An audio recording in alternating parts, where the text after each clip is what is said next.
Pissing all by yourself, handsome? And I was thinking to myself, do I hate this motherfucker? No, I don't. I don't even really know you that much. I've never had a fucking problem with you. So I figured I would leave by giving you some life advice. See, you're a gamer, all right? I'm also a gamer. And the thing is life, everything you fucking do in life is a game. I've beat the game. I beat the game. I used some money glitches, but I beat the game at life. You, Phil, you're still on mission 1, and you can't get anywhere, and you're rage quitting, and you're starting over and restarting and restarting. I mean, a decade ago, you were on stream begging for $20 and $10 donations so you could pay your rent.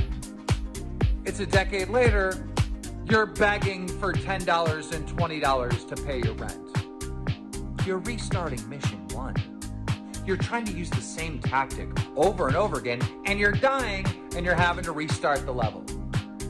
If you want to win at this game of life, you're gonna have to fucking do something different. Now, I know it's an ongoing thing with people telling you to go get a real job, but you probably need to get a real fucking job. But there's a deeper reason on why you hate me. Me and you have been doing YouTube for about the same amount of time, or gaming entertainment, whatever you want to say, for the same amount of time, and I'm retiring, all right? I'm retiring with fuck you money. Never have to fucking work again. And you, having the same career, you know, doing the same thing, you know, online entertainment stuff, you're still begging for $10 donations and $20 donations to pay your electric bill, to pay your fucking rent, all right? I get it. I'd hate me too.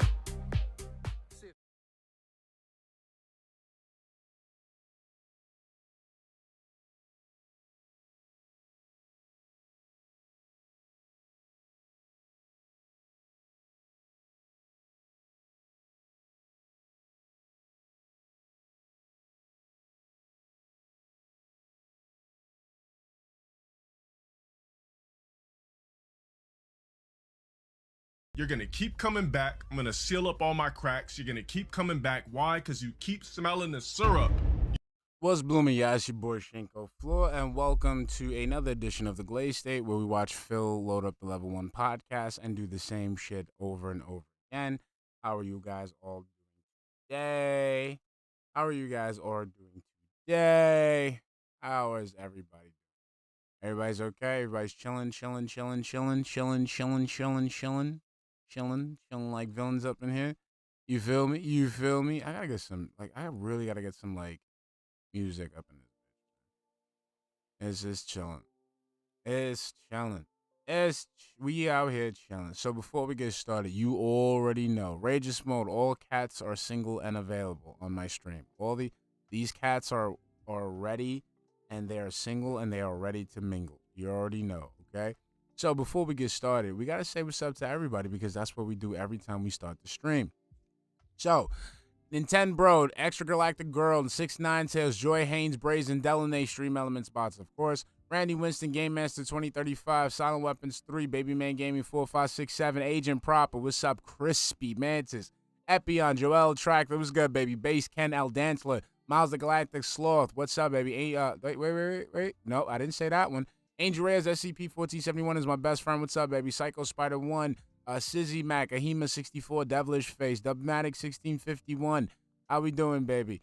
Let's see who we got else here. Who else? Ice Yamamoto, what's up, baby? Master Grape, I see you, baby. Jeffrey B, Delanath again, what's up? Christopher Lee, Steals the Black Pack, Roachbait FNV, what's up, baby? How we doing? JG Winnell, Crimzone, how we doing? Mr. Lion, Kal-El Agent 47. What's up? What's up, baby? Reap you out. Amak Uno, how we doing? The Warrior 313, Taraka 1, how we doing, baby? Sinza Karoi, what's up? Rageous Mode again, what's up, baby? A Pirate King, how we doing? Josuke Higashikata, what's up? Tommy Johnson, Kevin Mallorca, what's up? Let's see. Tyrone's friend Jerome, Courier 6, Trashman, DeadXO3, Bro, please, how we doing, baby? How's that? Frosty Beats, how we doing, baby? Everybody's chilling. Everybody is chilling. I love it. Let me load this up for you. Make sure this stuff is working. We gotta make sure this stuff is working. If it ain't working, we grew. All right. That's good, Ahima. Just keep it up. It's consistency. That's all you gotta do is be consistent. Seal, how we doing, baby? Consistency. Keep it going. Don't stop. Can't stop, won't stop. Rockefeller, baby. Max Blue Vault, what's up? Shadow 6743, how we doing? Where is this window capture? There we go. All right, so I didn't really, I'm sorry, guys. I don't have the chat because I really didn't feel like looking at them. I just want to look at, Cat, spurg around for a bit, so I apologize. So we're just going to watch Cat dance right here, all types of sexy and weird and shit. We're going to laugh at Phil. Thank God, it's a good short stream today. Let me see, 127, so you shouldn't be fucking around that much. Let's see. All right, so Nightbot was carrying the chat. I don't have to feel bad. Okay, so I don't have to feel bad. That's what's up. All right, so let's get it going. Yeah, also shout out to Wings versus Boogie. May 2033. 2023. Shout out. I'm putting my money on Wings, but I got Boogie could surprise me. Man, I'm chilling, Tommy Johnson. Cuddy the Kid 07. How you doing, baby? I'm sorry. My anguish. Nah, did you see? Nah, Trash Man. Did you see that those swing? Good morning, His everyone, arms are and too welcome short. to the Level 1 podcast. His arms We're are busy too having short. fun. Way down here on Level 1 where it's nice and blue. I actually like this color scheme. It actually matches the border pretty well today. This is what I called Bifrost Blue as we started using this lighting during my God of War Ragnarok playthrough. I really like that. It's cool, right? It actually even matches Ryu and the Mega Man artwork, which, by the way, I should bring up, will change this coming, well, I would say Wednesday, but Wednesday's my day off, so Thursday. How This we doing, Thursday baby? will be the first day of March. Oh, little man's eye. And Little being that man it'll be the trying to beginning of a climb new out month, the fucking crib, I'm going to man. shuffle around the background. Fucking ninja. What will I it can't be? deal with Well, that. it could either be a combination I of can't things deal you've with already ninja seen, babies. just Ninja not this babies, combination. they make me paranoid. Or I have one more piece of artwork that I can use, but it's huge. And I actually don't even know if I could fit it behind Well, me. actually, because Hema, it's you could so drink large. some green tea before Like, your it's workout because seriously it has ginormous. caffeine, so it'll give you that energy. I do that. I drink a little green tea. I'll have to before think I about work it out. because I really like that piece of artwork, but I don't know. It might take up too much space behind me. It might actually be a situation where, like if I use it, then I can't have my Pac-Man light because it might not fit. You see? Gotta think about it. Anyway, today is Monday. I see the Boogie just. 27th of I mean, I February, see Wings 2023. just straight up running him down. The next to last day of February, the next to last day of this streaming month, but also my streaming week, because like I said, Wednesday is my day off. Today's a good day of variety because we're continuing on with Like a Dragon Ishin, a very chill playthrough that's very much in the veins, the same. In the vein. It's in the vein. That's right. Wings got the hood in him. Veins. And I could put money that I could smell an N-word coming out because of the adrenaline. As the older Yakuza games like Yakuza 4, which I really like, and this is a very fun game so far for me. As we're heading further into the drama and the development of what's going on in the game, we're unlocking new combat abilities, doing silly new side missions. It's quite fun. So I'm actually excited for that. But then tonight, on the late stream, doing something different with Modern Warfare 2 multiplayer. I did this about a week ago as a one-off stream because I wanted to see what the Season 2 content was like. And it actually went really well because, unlike Warzone, the connections in the multiplayer were pretty darn good. Wilson, what's up, like, baby? I was able to aim and shoot people, and the bullets registered as damage. I was like, what a difference. A shooter where you shoot people and they die. It's like novel concept, right? So, basically, I'm looking forward to that tonight because I had a good time with it last week.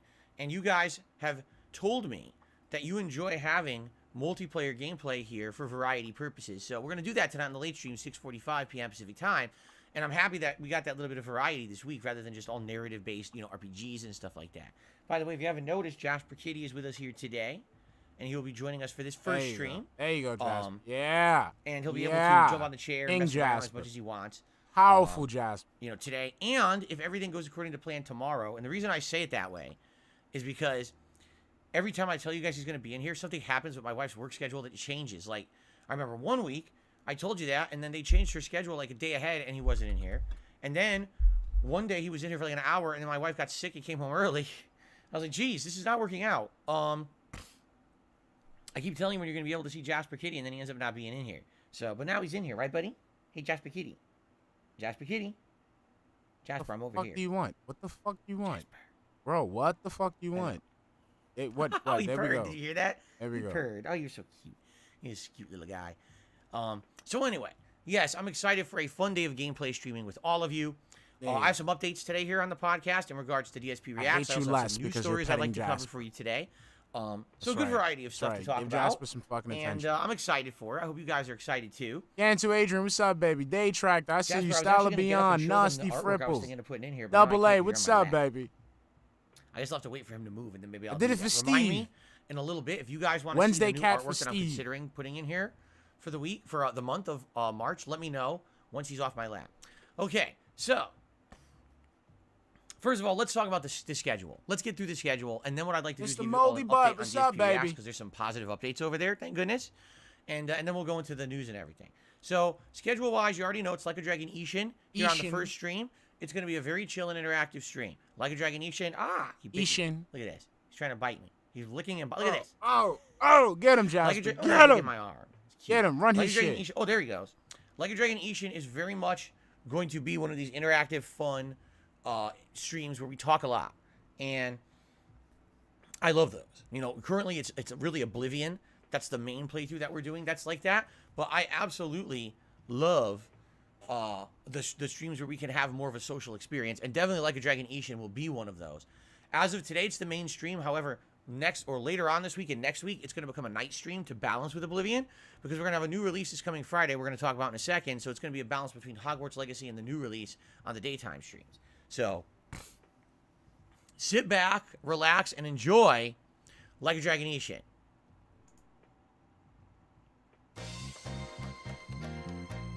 Okay, it's a little early for that. We'll do that at the end of the show. Anyway, then tonight, like I said, I'm excited for the multiplayer Modern Warfare 2. I liked it last week. However, I'll be honest, if you could show up, engage, and support that stream. And what happened? All my other streams seem to be doing good. Did people show up and engage? Did they, Phil? Did they? $7 don't. But whenever I do a random one-off stream of something like a multiplayer stream, it seems like sometimes it doesn't get that level of engagement or support that a normal stream would. So I would appreciate it if you are into multiplayer and you wanted to see me do some stuff with that. Please support it tonight, okay? That would lead me more towards considering doing it more often, as opposed to. Translation, if you give me money for it, I'll do it. I'll only do it if you give me money. I need money. So please give me money so I can have a reason to do this shit, because the only reason I do anything is for money. Like some kind of backwards whore. Do it, and then it's like a slow stream. It's like, well, I want to do something different, didn't work out, you know? So let's see how it goes tonight, okay? Tomorrow, my final consecutive streaming day of the week, it'll be more Hogwarts Legacy, continuing on where we are. We're actually right in the beginning of a new plot point, a new class and everything. So we'll focus on that and see if we can advance the story. You didn't have the Tomorrow night will be more 420 Oblivion. tip. All right, so it's been great streaming week. Even though there was a lot of React content, having 3 straight days of gameplay here is going to be really good, okay? Now, I'll just get this out of the way now. We can talk about it now and get it out of the way. Last 2 days of the month, last 2 days for you to become a member. Come on, and email. count towards our monthly goal. Come on, email. We can do it. The Retro Games Challenge Marathon in March. I've been talking about this literally every day this month. And it's funny because the first half of the month, you guys thought it was a good idea. You thought, wow, that sounds interesting. It's something that you wanted to do for 2 years. You did an event like this 2 years ago. Did an event. But then, you know, things happen, things change. I left Twitch. I came over here to YouTube, and the idea got forgotten for a while. But now we're back, and I said, this is an interesting thing to do for the members goal for the month. People liked it. And then no one became a member. Like, all that happened this month, quite frankly, was a lot of people's memberships expired, and then just kind of stacked. I'm sorry. That's just, everybody loved it. Everybody said they wanted to do it, and then nobody became a member. Fuck. Now, maybe that's because I put a lot of focus into the Reacts channel, for which we got 60 new members this month. Definitely could be a case, okay? But, yeah, it's a little disheartening when, I'm trying to think of new ideas, new goals, and things for you guys, new motivations, and I can't really seem to inspire you to become a member. Here's the thing, though. Other support's great. Every day, I get super chats, I get tips. This is not me sitting here and whining to you about support. It's not. Yes, it is. It is. Because you wouldn't bring up the fact that it's been slow. You wouldn't bring out the fact that nobody became a member. Like, Phil, if that was the case, you wouldn't be doing any of this shit. The support has been great. So shut the fuck up. But, diversifying support. No, you don't deserve it. Again, you're just moving money around. Just focus on the support that you're getting. That's it. That's it. Like I said before, your full-time job has been moving money around. That's it. It's important. The memberships are very important, because if someone becomes a member, there's a chance they may say, hey, I really like this. I want. No, the memberships are important because if somebody becomes a member, they go ahead and help Phil with his bills. Continue to be a member, and that's ongoing support. Then you can trust. Right now, as you can see, I got about maybe 350, 370. I mean, if you can trust it, why do you have to ask for it? Like, if you can really trust it, why do you have to continue asking for it every day? Members who really like the content. Jasper, don't even start with this. Jasper, don't start. No, Jasper, release. That's it. Release that wire right now. Release the wire. Release! Jasper! Release the wire! Okay. You know the deal. I'm gonna put the water right next to it. No. So that if he tries to bite this wire, he knows he's gonna get sprayed. Yeah, so He's you're gonna get sprayed if you so you're touch it. gonna spray the fucking cat with water because he's chewing on an electrical wire. You mongoloid. He's trying to get my attention, is what it is. He wants my attention. He doesn't like that I'm talking to you guys. He's like, why aren't you playing with me? Trust me, he got plenty of attention last night and this morning. So From Tyrone. Anyway, so here's the deal. Tyrone I pets am not Jasper going to after sit he's here done and talk like about it doing constantly. chat. What I'm going to say is, if you support this channel, if you like the content, if you like me, and you want to help out today and tomorrow, please consider becoming a member or gifting a membership. We're about 100 away. It's still doable. For sure, it's still hittable. Just like your But wife. This is literally down to the wire last moment now. And if we don't hit it, it's not the end of the world. But then there will be no Retro Games Marathon next month. Okay. And I'll be honest with you. I don't know what to do for goals on this channel because I'm already doing the React content now regularly. You guys, basically asked me for it. You said, instead of making React specials goals for members, why don't you just do them? Because we really like that content. So I'm literally giving you what you want. Nick, motherfucker, nah. You created a new channel and then you harp for money there. Like, stop double dipping. Like, we get it. Tyrone gets to do it to your wife, but you can't do it to your dents. Okay? So you would hope if I'm giving you what you want, then there would be buy-in to support the content that I'm putting out. No, there is no buy-in. It's hard for me to think up of new goals here. Because you're for creatively members, bankrupt. Because we've kind of done everything, right? Right now I'm doing a viewer's choice playthrough of Oblivion. We don't have time to do another viewer's choice, correct? So I don't want to set up another goal there. I'm trying to think of creative marathons. We did a Super Bowl related marathon this month. That actually went really well and you guys liked it. But then what else could we do for March?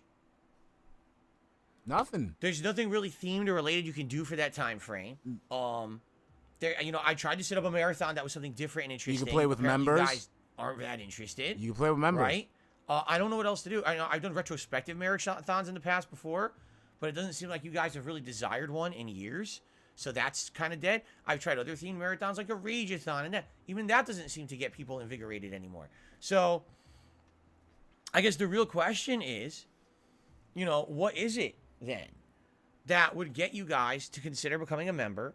I mean, the people have been telling you playing with members. You could play with members. Play with members. Just like when you got caught, instead of playing with one member, you play with multiple members. Like your wife does when you're streaming. That would be what would you like for a reward? I need feedback because I ask you guys and I never really get much of a constructive answer. I get a lot of people who always ask for the things they know I can't do, like do a multiplayer event. That would never work. No one would care about that besides maybe 20 people. Exactly. 20 people, 20 members. 20 people, 20 There you go. There you go. people are not enough to hit a members goal. Okay, that's it. So So we have to suck think a of dick. things that are realistic that people want. Get a and job. We get people to Like, that's realistic. Getting a job is realistic. People want you to get a job, so get a job. You could do that. become a member of the channel. Because if anything, what we're finding is people will show up to the streams they love and support those games and support those individual streams with super chats and tips. And that is amazing. And that's what keeps me going. So thank you so much for that. But what would get people to commit long-term to the channel with a membership? That I can't answer at this point. Okay? So then stay begging. So please, if you have ideas, I'm all ears. Spartaneous one says, what about the Disney Afternoon Collection? I mean, realistically, maybe you get a few people who think that's a good idea. Do a marathon where you play all the Disney Afternoon games in one go, in one day. But I don't know that realistically, has anyone really asked for that? Would that really get a lot of people to become members? I don't know. You know? Chew glass. Members goal for March, chewing glass. I'd become a member for that. All ears. Please keep, whatever you can suggest. I'm down for it. What can you think of a reward? Is it a marathon? Is it a playthrough? What is it that would get you to become a member and support this channel long term? DSP job application marathon. Just applying for jobs all on stream all day. That'd be popping. Job application marathon. What's up, Valhalla Mouse? How we doing, baby? Right? I'm already offering you so much in regards to priority for these special events, Ask the King priority, a bunch of emotes, highlighted name in the chat crown badge, now having to use slow-mo when you're talking. Workout There's a million stream. benefits already. A workout stream. I'm with it's it. hard for me to think of what's the other realistic thing I can do. Like, I can't even think of anything else besides, you know, these special events. And this one this month, for some reason, did not work. Do cameos. Right? And I don't know what to tell you. Get the green screen up. To do things that you want. And it's like last year, it was definitely the React events, correct? But now I'm doing the React events regularly because you wanted them. I made a whole channel for it. So there's not going to be attachment to goals anymore. You know, maybe it should just be that's the general goal and we don't harp on it, right? Maybe we have a goal. I'd like to grow by 100 members this month. And if we hit it, spectacular. And maybe we will plan something special. But if we don't, Jay then Cram, I what's don't up, harp baby? on it, right? No, but I mean, my thing is DSP. Why don't you just pre-plan, like, prepare the events ahead of time? Like, create these events and have them in the back pocket, and then you just recycle them out. That's it. Maybe we don't need monthly goals anymore. I mean, this was your idea. I'm not even kidding. The monthly goals for subs over on Twitch is how this started. Was actually your idea. You guys told me you should have monthly goals for subs because that motivates people to become a subscriber. This ain't Twitch, though. I don't know. Guys, I'm all ears. And again, I would love feedback because now I'm going to come back on Thursday, a new month, and I want to know what to do. Should I just have an arbitrary goal on the screen that we try to reach, and if we hit it, great, then we think of a celebratory event that we do? Or, you know, do we just say it's not a big deal? Or do we concretely think of something together and have it set up again? Because it really didn't work this month, all right? And I don't really know what else to do. So I need your honest feedback. And the thing is, again, it's not that things are going bad. Things are going good on streams. DSP Reacts is a very well-received launch project over there. It's doing well. So I have no complaints in regards to how things are going. But the membership is the thing that can improve. Okay? So let's talk about it. Omega Kirk, thank you for the £5 super chat, honey. What's up, baby? How you doing, sweetie? We just here having fun on level 1. You know how we do it, honey. Thank you for stopping by. Love you, honey. Thank you. I want open conversation. You guys give me your ideas. Fair enough? Thank you. And that means live on streams, on demand on these videos. Leave comments. I want a nice discourse about it. So we try to figure this out. Okay? All right? Gaming Guru says, what about having that retro game thing as the goal? It's the same each month until you hit it. Yeah, but here's the thing, Gaming Guru. If we didn't get it this month, what makes you think we're going to hit it next month? Right? Different months. If the initial month you announced the event, there wasn't interest. Why keep that thing as the goal that there's no interest in? Why don't you generate interest for it? Like, again, you're expecting people to just fucking open up their Velcro wallets and throw money at you right off the bat. No. You have to drum up interest for it. You cannot sit there. You cannot sit there and think that motherfuckers is going to straight up just give you money. I mean, yeah, you got 1 or 2 people that do that, but, you know, for what you're looking for, you're going to have to put in some work, big boy. Oh, man. Delicious. Sorry about that. I just did like a huge sip, on-stream sip. Sorry about that. I'm just going to take one more. Last one. I'll mute myself. That doesn't seem to make sense to me. It seems like we need to switch it up, right? So, I don't know. Anyway, let's see. Let's see what happens, and I'd love your feedback, okay? Maybe there will be a miracle, and we'll have a couple or a few people who will come into this channel and gift a bunch of memberships in the next day or two, and we'll hit the goal, and then we can still do the marathon event, and we, I don't know. I guess we'll have to see, right? Anso Camaro says, yeah, maybe Anso Camaro, excuse me, says, perhaps just do away with the goal events. Just have it up there, and if we hit it, we hit it. Yeah, maybe we don't need to harp on it. Yeah. Because you guys are supporting the streams well anyway. There we go. You know what I'm saying? I like Every it. once in a while, I like if someone it. comes by and does a member bomb, great. But maybe we don't need to be focused so hard on it. Yeah, right? I totally agree with that. I guess we'll see. Swagonito says, I think with the new channel, members' goals just aren't that big of a deal anymore because, I'm doing the stuff that were the members' goal. I mean, I hear you. Once a month, we're going to be doing a large-scale react. That used to be kind of the members' goal reward here, right? And I'm giving it to you for free. I'm not in any motivation to hit anything to do. I'm just going to do it, you see? Okay, well, I'm glad that we got that discussion done. If you have any more feedback, let me know. Oh. If you'd like to become a member, please, by all means, do. It would help, and I would love to do a special event for you. I'd still like to do the Retro Games Marathon event. But at this point, I don't want to sit here and harp on it all day, okay? Thank you to Yuri, who became a member. Thank you very much, Yuri, for becoming a channel member. Appreciate that.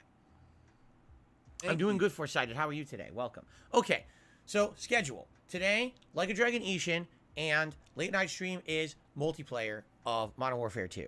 Tomorrow, it is main daytime stream of Hogwarts, and the late stream is Oblivion. I'm off on Wednesday. When I return on Thursday, it's going to be Hogwarts again with Like a Dragon Ishin. Friday is a big new release, Wolong Fallen Dynasty. I'll be playing it all day long on both streams. Okay? Saturday, it's React Day. So it's going to be DSP versus the internet live streaming over on DSP React during the daytime. Excuse me. And the night stream will be Oblivion. Okay?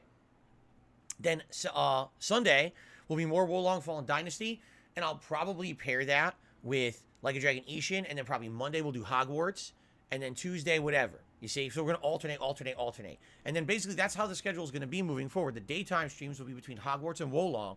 The night streams will be between Oblivion and Like a Dragon Ishin. And that's almost all month of March, because there really are no high-profile releases in March till nearly the end. I believe it's the 24th of March is the Resident Evil 4 remake. So I figure focus on all those games. Get far in them, beat certain ones before Resident Evil 4 comes out. Hey, if we finish early and we have time for another game, I would say Metroid Prime Remake would be the next game to check out. Why don't you just do that now? That we're all kind of in agreement that I should check out. I would be down for that. Okay? But let's see what happens with all these other games. Hey, what's up, Nerdy Guy 727? Slurms, okay? 19, I see you, baby. Steve Guy, what's up, that's what's happening here on DSP Gaming. Over on DSP Reacts, we've got an exciting week of content coming for all of you. Allow me to tell you what's going on every day, and I have a positive update in regards to DSP Reacts that I'd like to share with all of you, okay? Today, already released this morning, all right, which is Monday, was part 5 of DSP versus the Internet for this week. The 5th video of 20 to 25 minutes of React content. It went live at 10 a.m. Go check it out when you get a chance on DSP Reacts. That's youtube.com/@DSP Reacts. Go give it a look. In just a little bit, a half an hour or so, around noon, the next part of DSP Reacts to the story of Pro Jared will be going live on DSP Reacts. That's part 3 of 5. There's 5 parts to that React, and each one's about an hour long, okay? So, just so you know, because I didn't really talk about this yet, the viewership and how is it being received, the Pro Jared React, so far so good. Part 1 is nearing 2,000 views in just about a day to a day and a half. Part 2, which hasn't even been live for 24 hours yet, is almost at 1,000 views. And I suspect that over the course of the week, you know, there'll be more residual views going in, because some people might want to wait till a lot more of the parts are live before they watch them, while other people are just watching daily as they go live. So it's good right now. Right now, no complaints. It's on par with everything else on the channel. It's doing pretty good, okay? That's today. Now, tonight, there's an extra video coming out on DSP Reacts, because after my late stream tonight, I am filming my review of The Last of Us TV series, episode 7. It aired last night, live on HBO Max, for the world. And all I'm going to say is this. It was a rerun. That's all I'm going to say. That's it. You want my full review? Check it out tonight on DSP Reacts. Okay? There you go. Tomorrow will be the next part of DSP versus the Internet. And in fact, that's the last part for the week. And then the next part of the Pro Jared documentary. And then Wednesday, I'm not even here, but the final part of the Pro Jared documentary will release over there. And then Thursday, there's actually more content on DSP Reacts. Yes, on Thursday, I'm going to release 2 videos. It's going to be the Feasting with the King episode where I eat the Mediterranean food, which I very, very much enjoyed. It was actually my second favorite DSP, Feasting with the King that I've ever done. Second favorite. And I did about a half an hour vlog where it was me just kind of doing Q&A with you guys, you know, unplugging a little bit after that very long React event. So 2 videos will go live on DSP Reacts on Thursday, okay? Friday will be kind of the day off from DSP Reacts, because then on Saturday, as I've already explained, that's the next day when we're going to do the next live stream and the next episode of DSP. Hey, what's up, Papaloo? Fair enough. Now, 2 things. Number 1, I am looking to do more content on that channel after the Pro Jared documentary finishes this week, and you guys have been giving me some good feedback on maybe some things I could watch on HBO Max and do more reviews, because I'll tell you, the reviews for The Last of Us TV series are doing pretty good. I'm enjoying the fact that people like each episode and are watching it. Again, about 1,000 views each review, which is good. They go up a little bit more over time, but you guys seem to like them. So if that's the case and you want to see me review more content, I'd be down for that as long as it's on HBO Max. Some suggestions so far have been the Batman movie with the Robert Pattinson movie, the Zack Snyder cut of the Justice League movie, which apparently is 6 parts, and I could review each part individually. Some people have suggested House of what is it? House of the Dragon, the Game of Thrones prequel spinoff or whatever. And other people have been suggesting other movies that are on there too. So maybe every once in a while, on a whim, I'll just watch a random movie off of there and do a random review for you guys. It could be like a mystery movie, right? I just pick one. Boop, here's something I saw on there. Boop, here you go, right? I think that'd be kind of neat, something different to do. And for now, it's just going to be HBO Max stuff. Okay, that's it. It's not going to be anything more. It's going to be HBO Max stuff. Maybe long term, if you guys want more content of that type, all right, perhaps I would consider getting other services like a Netflix or a Disney Plus and watching content on there and doing reviews of that as well for you. But that's long term. Right now, I'm happy with just HBO Max. I'm sure we could get months of content out of it before it starts to dry up. Okay? You know one that I actually want to watch? Godzilla vs. King Kong. It's on there. And I've never seen it. And when it came out, I was like, I can't believe they made a modern movie of this. I can't imagine how this is worth watching. It just sounds like schlock. The original movie was schlock. It was grandiose schlock. A terrible movie. So I can't imagine what the modern one is. But, you know, something like that maybe. Okay? So anyway, for this week, we're good with content. But what I'm thinking is for next week, since there will be no big documentary that I'm releasing parts of, perhaps we'll watch 1 or 2 things and put out some extra videos for you over there for review style content. Okay? The other thing is that I actually have a update in regards to the debacle over there with things getting demonetized. I revealed to you guys, was it yesterday? That What do you mean over there? It's the same fucking like, dude. It's a channel. It's a channel. It's like, it's not like let's go over there. Like literally, you're in the same spot, my guy. a lot of, or was it 2 days ago, that a lot of the content that I'm putting up over there seems to be getting demonetized. Now it's weird because if it's DSP versus the internet, my weekly clip show, that makes sense because I'm looking at content from all over the internet, a lot of which is probably trademarked or copywritten. So I'm going to get claims against those videos and I'm not going to make any money on them, which I already knew. Okay. Which is why I built the whole model over there based around memberships, you see? But the thing that shocked me was this documentary. I'm reacting to the Pro Jared documentary by June the King on YouTube, and it all got flagged for demonetization. And I'm like, how is this possible? So I went to June the King, the person who made the documentary. You see what I'm saying? And I asked him personally, did your documentary get demonetized on YouTube? And he said, no. He says, what happens is sometimes he'll upload a documentary and he'll leave it private at first. And if it does get demonetized, then he puts it up for review. And 99% of the time, when YouTube finally reviews it, they put ads on it. But their algorithm apparently is so bad that 9 times out of 10, unless you're doing just basic content like gameplay like I do on DSP Gaming, a lot of people's videos tend to get demonetized up front for no good reason because the algorithm doesn't work. It's a flawed algorithm. And this is what I was trying to explain to June on Twitter about how this guy literally is just using his shit just to make money. So you went out there and you fucking reached out to the guy to find out how you can get the shit you can get the shit remonetized. Because that's all you care about reviewing the content for. So this is the thing, like people jumped on me, they jumped on me on Twitter about this, but this is exactly the reason why we go ahead and we reach out to these creators like, hey, if you want to let DSP watch this shit, that's fine. It is what it is. Just understand he's trying to literally suck the lifeblood out of you just so he can get tips. Nah, I didn't block me because I just said it straight up. Like I just said, hey, look. Because he blocked TJ Gamebox, which was weird. I don't know why he did that. But, like, I sent out a quote tweet, like, bro, like, if you want DSP to fucking use your content to say bullshit and slander, it is what it is. We just want to let you know. So, we just want to let you know. And my thing is, now that you're being, like, these people, these content creators, we let them know, they think we're shithead trolls or whatever. That's fine. But don't walk it back when he says something or he does something stupid. And the next thing you know, they associate your content, they associate your channel with what he did. You can't walk it back because, again, people try to warn you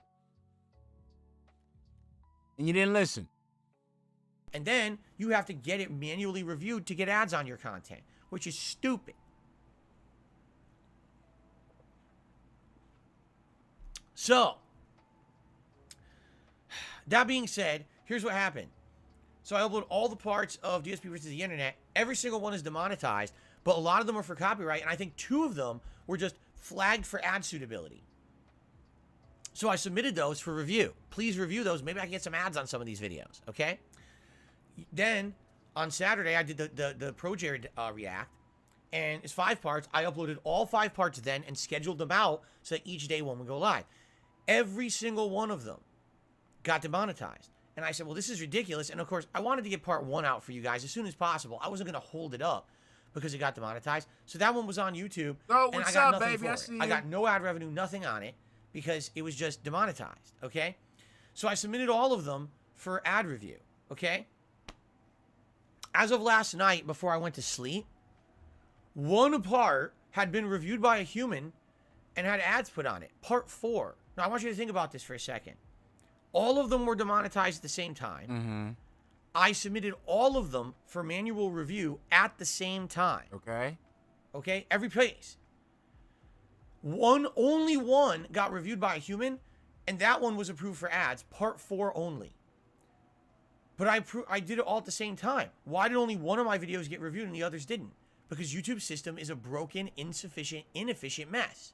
It's just a randomized system. For everyone to understand, they get hundreds of thousands of requests a day to monetize videos because their algorithm is a broken piece of garbage. So they have humans who literally get a queue of 5 zillion things and they just click around. They literally don't even do it in any kind of like just click around.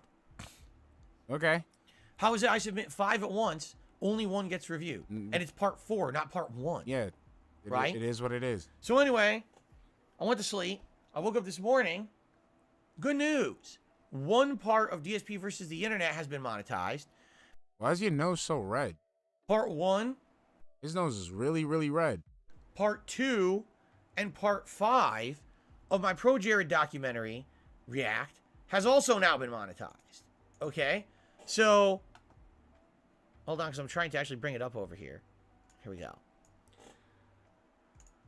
So, they finally got around to it overnight, 2 days later, because remember, this was Saturday, now it's Monday. So, it took them 2 days to even look at it. And after they actually looked at it, they said, oh, yeah, this is fine for ads. No problem. There's nothing wrong with this at all. Okay? That's good. The problem is, you guys have already watched part 1. Already, I can tell you part 1 has almost 2,000 views on it. Yeah, you get no ads on it. And part 2 hasn't been live for 24 hours yet, but it's Fuck. nearing 1,000. Yeah, man, you guys watched it, but I couldn't get ads on it. Fuck it now. What's the point? What's the goddamn point? What's the fucking point? What's the point of even having the video up? The ads are already done. Done. That's it. I'm deleting the video. Views. So thanks. I got nothing for that. YouTube didn't allow me to have any ads on that at that time. Now there are. So if you happen to watch part 1 or part 2 now, I get credit for it. So thank you for that. At least if you're watching it late, maybe you're waiting for more of the parts or all the parts to go live. If you watch it now, I get credit for it. Okay? Part 4 and 5, when they go live tomorrow and Wednesday, I'll get credit for those. But part 3 has still not been reviewed for advertisements. Okay. Still. All right. This is almost 48 hours later. I can't feel And part outraged. 3 goes live in 23 minutes. Okay. Now, I could be stupid about it and be like, you know, I'm just going to delay the release of the video until I get ads on it because it's my work and I have the right to make money on it. I mean, that's fair, but I'm not going to because people want to see it. I promised you I was going to do it at a certain time and day. If it that XO, if it's on a tweet, link the tweet. I'll put it up. And I'm not going to be stupid about it. You know, I'm just going to release it. Dude, But I'm sorry. Like I'm sorry. I can't play the YouTube game when it comes to like this ad revenue shit. I'm sorry. Like I can't sit there and fucking try to make the shit clean, you know, make sure the shit can be copyrighted. Look, my autistic mind, you know, is letting me know that I gotta make this, you know, I gotta make this content, I gotta upload this content. If it gets struck, it gets fucking struck. That's it. That's it. That's it. You know why? Because it's about the passion.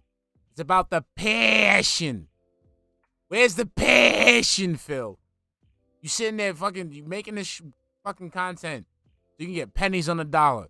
Where's the meaning? Again, I ask, where's the passion? System of YouTube is so broken that Just like your wife's back after Tyrone's done with her. you could have 5 videos that all happen at the same time. You flag them all at the same time. Please review them. And it takes one gets reviewed in 24 hours. 3 more get reviewed in 48 hours. What will take a week for part 3 to get reviewed? Like, what is going on over there? Again, it seems like their whole system is broken.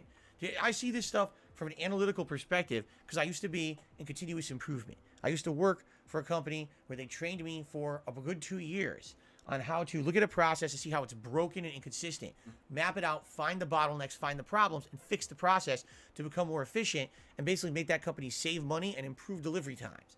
And you have not been able to apply that to your streams. You haven't been able to apply that to your streams at all. Because if you did, you would have more support. I would love to work at YouTube and do this for them because I feel like overnight their company would improve efficiency by 97%. It seems like they may be one of the most inefficient companies run on the planet. But yet you depend on them to live. You see, understand how that's weird? Like, you depend on them to live. And then the thing is, you think you can come up and clean up everything from the infrastructure to how, like the legal shit, all that shit. You can do all of that. I would love to see you try. I would love to see a DSP tries it where he comes up to some person's place of business and try to clean shit up. I would love it. From my experience in the 15 years that I've dealt with them, okay? And yet, you have not applied anything to get your channel ahead. So you know all these processes and shit. You know how to run this company, but yet you have not been able to game the system so you can go ahead and succeed in this business. Okie dokie. So, it is what it is. I can't make YouTube work, but I'm going to release the videos on schedule anyway because I don't really care that much. Again, the way I built DSP Reacts is based around memberships. That if I can get a few new memberships every week and build that channel from the ground up, which I'm doing right now, that's how it's going to be successful. It's not going to be based on ad revenue because a lot of these videos anyway are going to get demonetized and I can't help that. But hey, every little bit helps.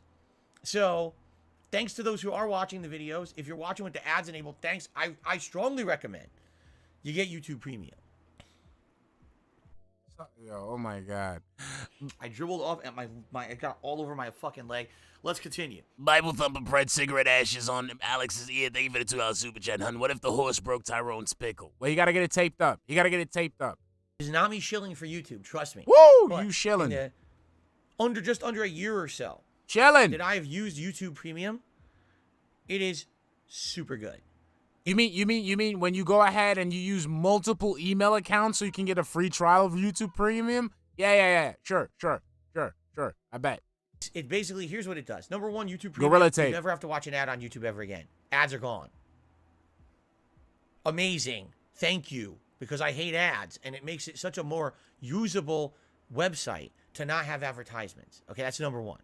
Number two, if you're watching content and you like the content creator you're watching, they get support from your premium membership as if you're watching their ads. So even though you're not watching ads, they're getting paid anyway. So what a great way to support all your favorite content creators. You're still watching and liking their content, and they're getting credit, and you don't have to watch the shitty ads. So right there, I would think that's enough of a selling point. But there's a lot of other benefits you get as well, one of which is downloading of videos. And what that is, this is kind of interesting. A lot of people don't know about this one. Let's say, for example, you know you're going to be on break at work, but you don't have a good internet connection at work. You can bring your YouTube app on your phone, and you can pre-download videos to your phone to watch in your car or in your break room. I don't need YouTube Premium for that. Connection. I don't need YouTube Premium for that. Because now you can enjoy content when you're not just sitting at home on your own network. Been doing it for years. That's kind of useful. Another cool one is if you like music, right? You like listening to relaxing music. Well, guess what? You can actually have playlists play on your YouTube app. I have an app for that. Minimize the app, and it keeps playing as background. I have something for that. Other things on your phone, like for example, you could have music playing, and I could go review my video comments, and I can upvote, I can respond, I can do all this stuff while nice music is playing. Otherwise, if you try to do that, it doesn't work. It actually just stops playing the music. So it's another feature. Those are just a few of the features I use. I don't have that issue. I'm sure there's even more than that. But I will strongly recommend YouTube Premium, especially on a channel like DSP Reacts. If you like that channel and you're watching content on it, I'm not getting credit for the majority of videos, but if you're on YouTube Premium, I actually get paid for your views. So give me money. That's cool, man. Yeah, that's cool. That's Right? cool. I'm gonna clip that. So this is shilling for YouTube Premium. Anso Kamaru says, not just about music, it just works with video playlists. I do that with your podcast sometimes. There you go. So please consider getting YouTube Premium. If you watch my content, it's a no-brainer. Enjoy the content. Watch more of it because you don't have ads, and I get credit anyway. All right? That's a win-win. And by the way, YouTube's really going to like it if you become a YouTube Premium member because they make some money on it. Okay? Okay, so you want them to make some money, you know, doing the same practices that you've been bitching about. So you want these people. So remember, DSP. Remember, you fucking contradicting cocksucker. Remember when you said if you keep supporting these business practices, they won't know how to change. So now, after you just made that fucking rant about how YouTube doesn't work, now you're telling these people to support those practices that you complain do not work. Really, bro? Hey, Army, what's up, baby? That makes no fucking sense. You went into one train of thought right into another. We just came from that. We just came from you bitching about how you hate how YouTube's run, how you've been working with YouTube for 15 years. And it's been shitty. But you want people to get YouTube Premium and invest money into those same shitty practices. Makes no fucking sense. Cool. It's kind of like a win-win-win everywhere. Okay. So, that's really all I have to say about DSP Reacts. Lots of content coming up this week. And if you guys have recommendations of things that I should be watching on So right HBO now, Max, as we're going into the fucking stream, so we haven't even gotten to the meat of anything. Professor Friendship, what's up, baby? Like, we haven't even gotten to the meat of anything, and it's just been 32 minutes. 32 minutes of him shilling. 32 minutes of him shilling and talking about fucking the schedule, and 30 minutes. 30. for further content once this week calms down and we don't have the Pro Jared React anymore going on. But instead, you want more content for me to do reviews on, I'd be very willing to do that. In addition, the review content doesn't get demonetized because I'm not playing anything that could be copywritten, and it's just me talking about a show I'm watching. So that stuff is fine. I don't have to worry about that. That's usually always in the green, you see? Okay. Cool.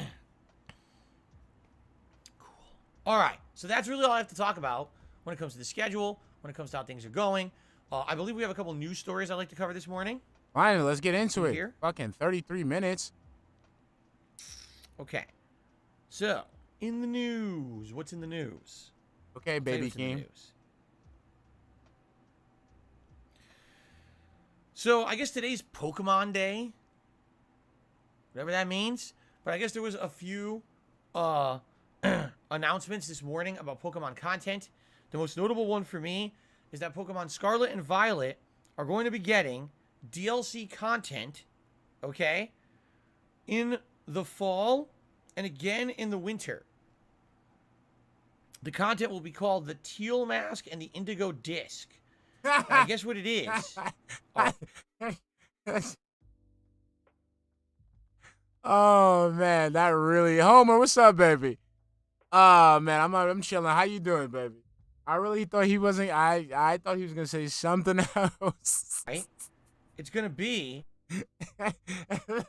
and the Indigo Disc.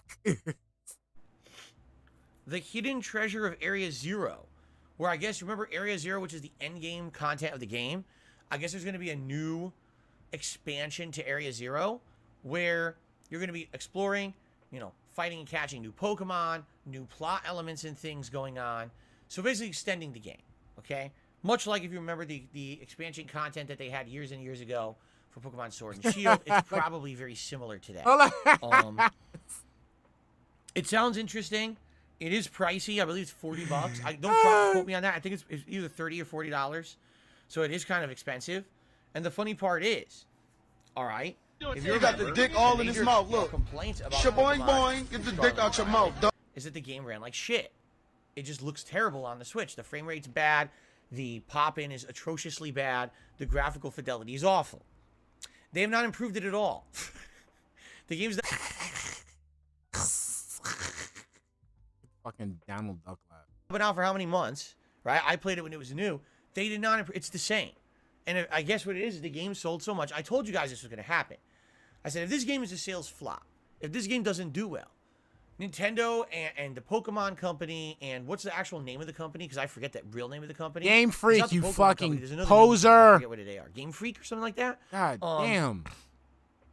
If the game flopped, they would be motivated to say, hey, all right, we can't make a game once a year. In fact, a lot of the times now they're making 2 games a year. We can't do that. Hold on. We gotta derail. Hold on. We gotta derail. Put more time into this so the game looks good and performs well when it releases, and then more people will buy it or whatever, right? Is it Niantic? Is that what it is, Niantic? No, that's Niantic. Pokemon Go. I'm That's not Pokemon sure. Go. Anyway, if this game had not sold well, they would have been forced to go back to the drawing board and say, okay, we got to reassess. Woo! For example, look what happened with Assassin's Creed. If you remember during the dawn of the PS4. Get fucked, DSP. Fuck you. Hold on. We gotta derail. We gotta derail. We gotta derail. Hold on. Oh shit. I'm dead. I'm fucking dead, bro. Hold on. Where's it at? Where is it at? Look, here we go. Here we go. Here we go. Yes, the rumors are true. Happy Punch promo is in talks with Boogie 2988 and Wings of Redemption for a boxing match in May 2023. Let's fucking go. Go down here a little bit. DSP will never get opportunities like this. Let's fucking go. Let's go. Let's go. Rub it in. Rub it in. Oh, man. And I bet you they're going to make bank. I bet you they're going to make bank. Oh, my God. Let's go. Hasbullah, he ain't touching Hasbullah. I know that. Oh, my God. Please no back out. Pay money to see. Let's go. We will finally witness a death in the ring. I wish I was joking. Let's go. Bro, I feel like at least one of them would have a heart attack if they boxed. Let's fucking go. Ain't no way 800 pounds in the ring at once is crazy. Bro. My bad, that XO3. I must have not been paying attention. I'm sorry. The only thing Boogie has going is he might actually show up. Wingo ain't leaving Conway. I see Wings leaving this shit. Boy. We ready. Let's go. Let's fucking go, bro. This is the shit people want. This is what people want. DSP would fucking never. I dribbled off and it got all over my fucking leg. Let's continue. Omega Kirk, thank you for the £2 super chat. Hun, I hope they make bank and Glaze over DSP. I hope they do too. I hope they sit there and laugh at that motherfucker's face like, yeah, I'm making all this money. And let him mold like a little bitch. Oh, I'd love it. I'd fucking love it. Could have been making bank and you fucked it up. We don't, I hope it doesn't. No backing out. Assassin's Creed says we're going to have 2 games in 1 year. We're going to have Assassin's Creed Rogue, that's on last console gen. And then we're going to have Assassin's Creed, was it Unity? Or Unity, right? And that's going to be PS4 exclusive. And they spread themselves too thin, and they didn't polish the games. And when the games came out, Rogue was all right, but it was more of a rehash of Assassin's Creed Black Flag, so it didn't sell very well. Unity sold well and was a piece of dog shit that was critically, and not just critics, but gamers panned it for being an unfinished, buggy mess of a game. Okay? So what did they do? After a year where everything was basically a big failure, they went back to the drawing board they reassessed their product line, and they decided they were no longer going to be releasing one Assassin's Creed game a year. They were just going to take their time, okay? And what ended up happening was, first you had Assassin's Creed, was it Liberation? The one where you play as 2 characters in London, you switch between them. That was a good game, really good. And then they went into their open world formula for Origins, Odyssey, and Valhalla. Now, one could argue, man, those games, they weren't that good either. I think if you just play one of them, they're good. If you play all 3 of them, they play too similar. I agree there, but you know what I'm saying? Like, they reassessed, they redoubled their efforts, and they had a couple big hit games again, all right? The problem with Pokemon is, even when the game sucks, people still buy it because they love Pokemon. They love it that much. They're like addicted to it. It's this hardcore community of fans. Hardcore. So Pokemon, you know, Scarlet and Violet comes out, it looks like shit. Everyone agrees it runs and looks like shit. But everyone still buys it. It's actually the best the fastest selling and best selling Pokemon game. Did you know that? It broke records for Pokemon. Pokemon never sold that much before. So the worst one is the best selling one. So what happens? They don't fix it. Why would they? Everyone bought it. Why fix the game? Just move on to the next. In fact, I guarantee you they're working on the next game right now. They're not working on this one anymore. They don't care. So they got this DLC coming out in the fall and winter, 2 waves, the teal mask and the indigo disc or whatever it is. It's going to be an expansion set in the Zero area, new Pokemon, new story elements. It's probably going to be good, but it's going to be the same graphics, the same shitty engine that everyone hated on. And people will buy it.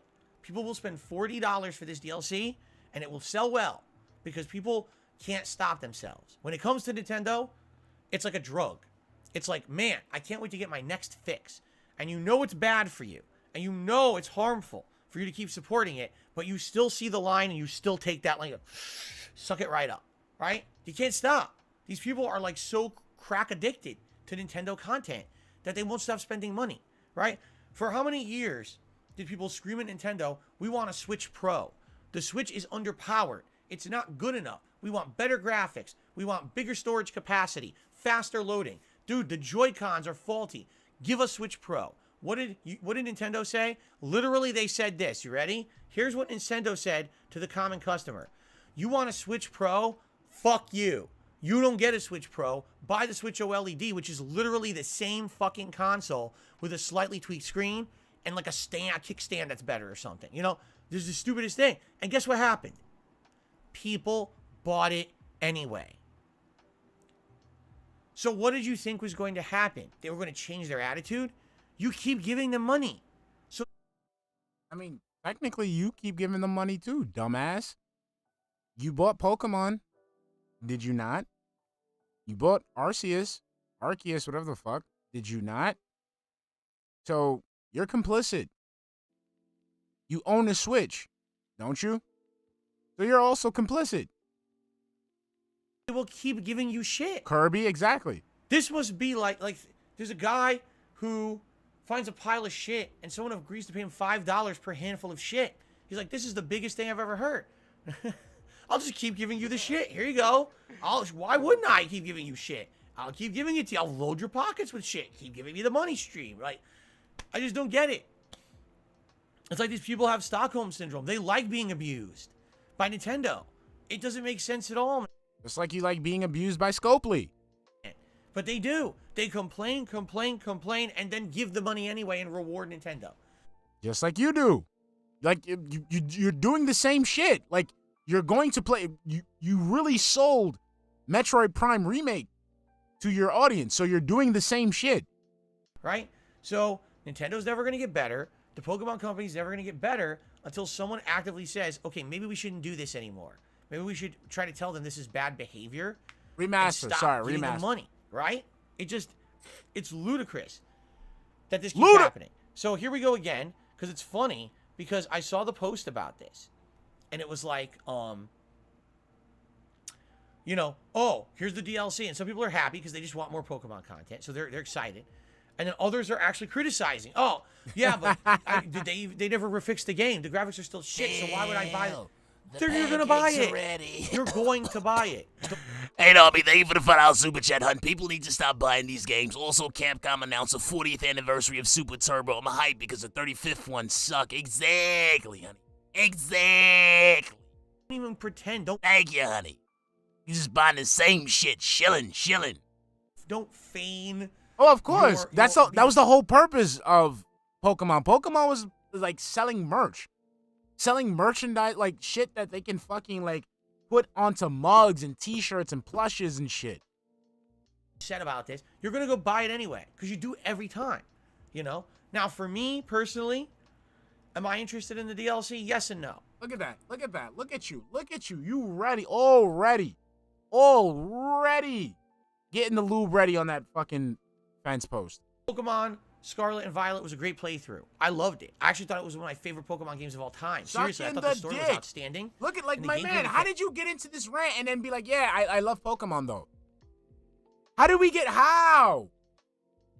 to this point where you're saying, oh, okay, this is bad, but I loved it?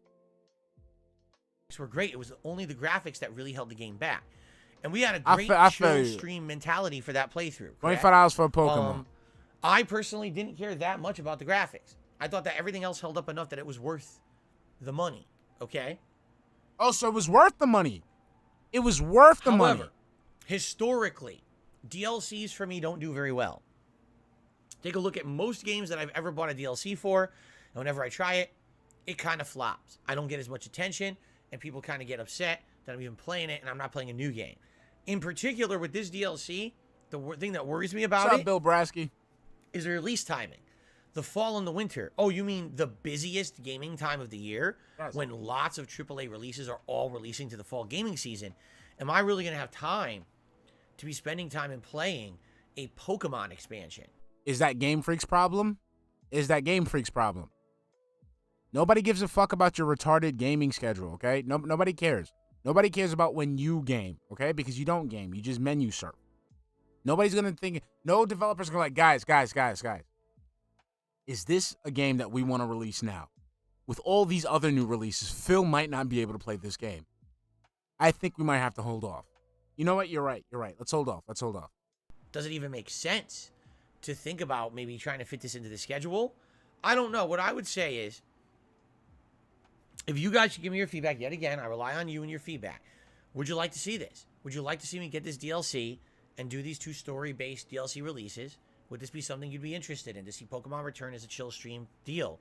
Or do you think it's going to be too busy? Or you think that game's run its course, you don't want to see it again? Or you know what I'm saying? Like, I really would like your feedback on what you would like to see. So, let me know. We have a while between... Why be better says, yes, they're adding over 230 new Pokemon, so hell yes. Well, other people are saying, no in the chat. So already we got disagreement, all right? There's no Please disagreement. Let me know over the next, They're not disagreeing. They're not fighting. They're just letting you... Those are 2 people telling you things. They're not fighting amongst themselves, you weirdo. One guy's telling you, yeah, they got 230 Pokemon. Yes. The other person's just saying, no. That's it. They're not disagreeing with each other. Those are just 2 differing opinions. 6 months. What your thoughts are. We've got a while before the fall hits to think about this and talk about this, okay? So if you could please let me know exactly what you think, and we'll go from there. Fair enough? All right. Cool. The other news story isn't really a news story, but, you know, it's kind of interesting, and I do want to cover it because it's something that maybe it could have affected me. It did not, but it may affect a lot of content creators, okay? So you guys may not be aware of this, but when you're a content creator who has a certain amount of viewership or a certain amount of attention, you get offered sponsorship opportunities from time to time. Okay, personally, I've been offered sponsorship opportunities from tiny indie games, from products that wanted to get pushed with referral codes. And don't say codes, stuff like that. Product testimonials. Hey, I'll send you a product, you test it on your stream and give it an honest review, and that'll give us some push. Or I've had like Loot Crate. Remember Loot Crate? I was a part of for a long time. You fucked it up. Where it was a referral code kind of a deal. I would unbox it, and then you maybe get that subscription for yourself. I make a few bucks. There were some sponsorship opportunities I had when I was part of Twitch, where I'd play a game for a sponsored stream. I get paid based on viewership of that sponsored part of the stream or whatever. and more. You know, back in the day, I used to get more of these offers. Today, I don't take them up anymore. I don't. And there's various reasons why I don't. I don't want that to be part of my content. I'd rather just be meaningful content for you guys. And just bag. But in addition, as you know, I have a large troll element. Likely, if I tried to take on a sponsorship, they would try to ruin it for me, whatever. Yes. It's just such a big mess of stress that I don't need. Right now, if I can make a living just doing the content I love and you guys support it via crowdfunding and the like, then I'm good with that. And that's how I'm operating as a business right now, okay? But especially if you're a small-time creator, okay, and you're getting offered opportunities to make money for your content, you might say, you know, I'm hitting the dream, right? Like, this is what I King want. of Weebs, what's up, baby? This is amazing, and maybe I can make some money doing what I love, right? But what's happening now is kind of similar. You know what this reminds me of? About a decade ago on YouTube, people wanted to make money on YouTube, and a lot of people didn't have the ability to do so on their own. But if they partnered with a partnership company, Oh my God! Just like when I partnership partnered company with would run ads on their content, Machinima. make money, and give them a cut of it. And that's how people were making money on YouTube for the longest time. After a while, all these stories came coming out of horror stories. The company's not paying me on time. They're not paying me what they promised me. I decided against being with this company. I tried to get out of my contract, and they told me they refused. And they had locked me into a 5-year contract, and I can't get out. And now I'm like a captive with this company. So this is what happens. When these companies see money and they see profitability, they take advantage of it. What I'm here to talk to you about today is a big thread that's going on right now on social media in regards to Stream Elements. Stream Elements is one of the popular services that you can use to have animations and pop-ups and things happen on your live streams and videos. In addition, it's a way that you can take in money. So, for example, you can link your PayPal, you can link other services. I know there's other ways you can do it as well. I've never used any of them. But you can link all of those to Stream Elements, and then the money comes in, and that's how you make a living. Okay. Being a streamer or content creator is the money comes in via this service, and it all links up there. There's stats and things you get. You can pay them for a premium service. Bro, my man, and you'll let's- actually get let's- like things for your streams you can use, like themes and benefits and other things like that. Okay. So if you're part of the Stream Elements program, Yeah, I Permit, don't remember, you're it's a partner horrible program person. or whatever it is. Horrible person. They may from time to time hit you up with sponsorship opportunities. Oh, this company wants you to do a sponsored stream and will pay you such and such for this amount of streaming as a sponsorship, okay? Sounds good. So if I'm going to run, let's say I'm going to do a 4-hour stream today. And during that stream, I got to make 3 different plugs for a company, correct? Cool. Let's do that. Let's do the plugs for this company or whatever. Well, it ain't what it's cracked up to be. Let's put it that way. Because a post was made by someone basically stating that this is actually, in a lot of cases, it appears to be a scam. Allow me to explain. I'm going to read it here. A warning about Stream Elements sponsorships. I've been a Twitch partner and a member of Stream Elements Dream Team for several years. I guess Dream Team might be their partnership program or something. I'm not sure. In that time, I did a number of sponsorships with them. I never had any major problems, but things have now changed.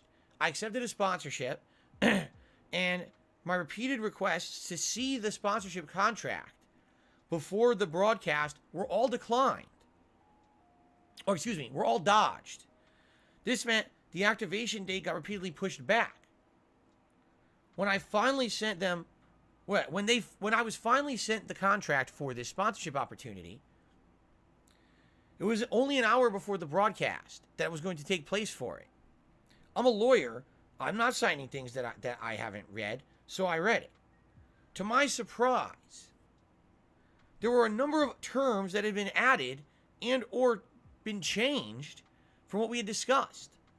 Most egregious was that I had agreed to a 2-hour broadcast for this sponsorship, but the contract contained requirements for 4 straight hours of promotion. From my experience, this seemed to be an attempt to conceal this contract's terms for as long as possible, with hopes that I wouldn't be able to review it in time for my broadcast, and then I would end up missing some of the critical and added requirements, and that would later justify them to just not pay me for my work. This seems consistent with other complaints that I've seen here and elsewhere about Stream Elements just not paying out as they promise.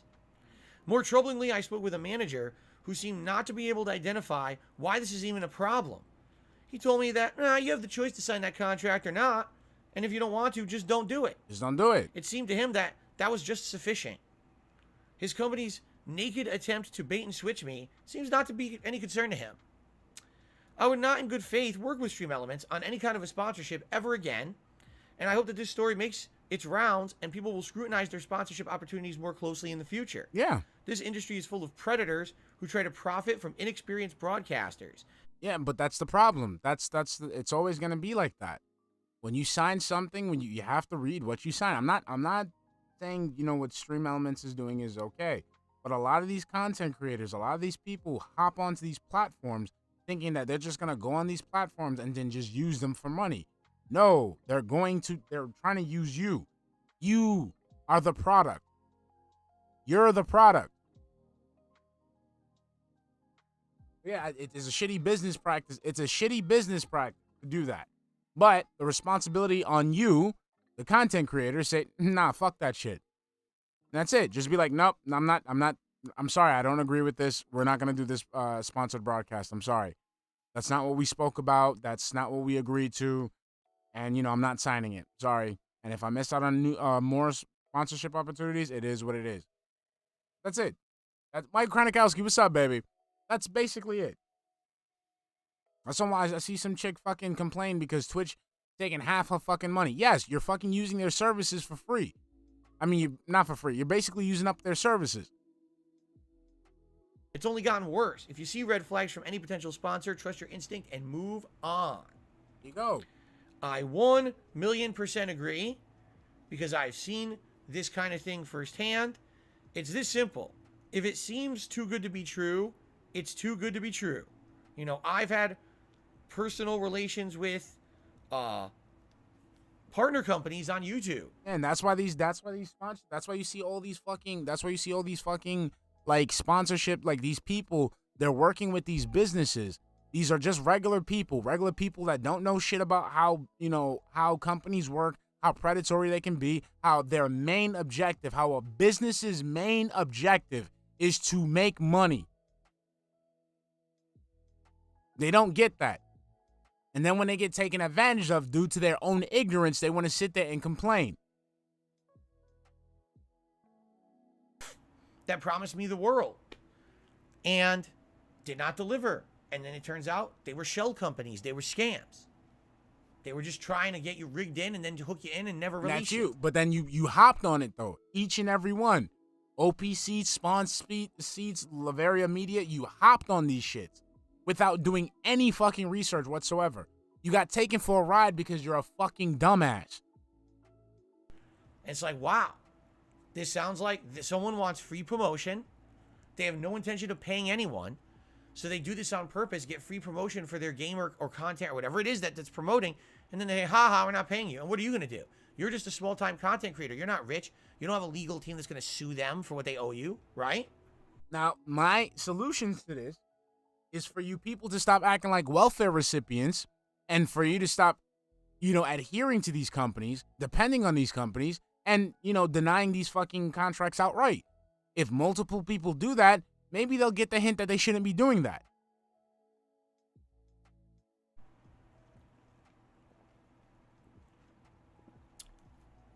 So there you have it.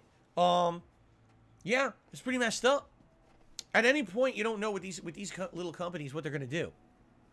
You don't know if they're legit or not.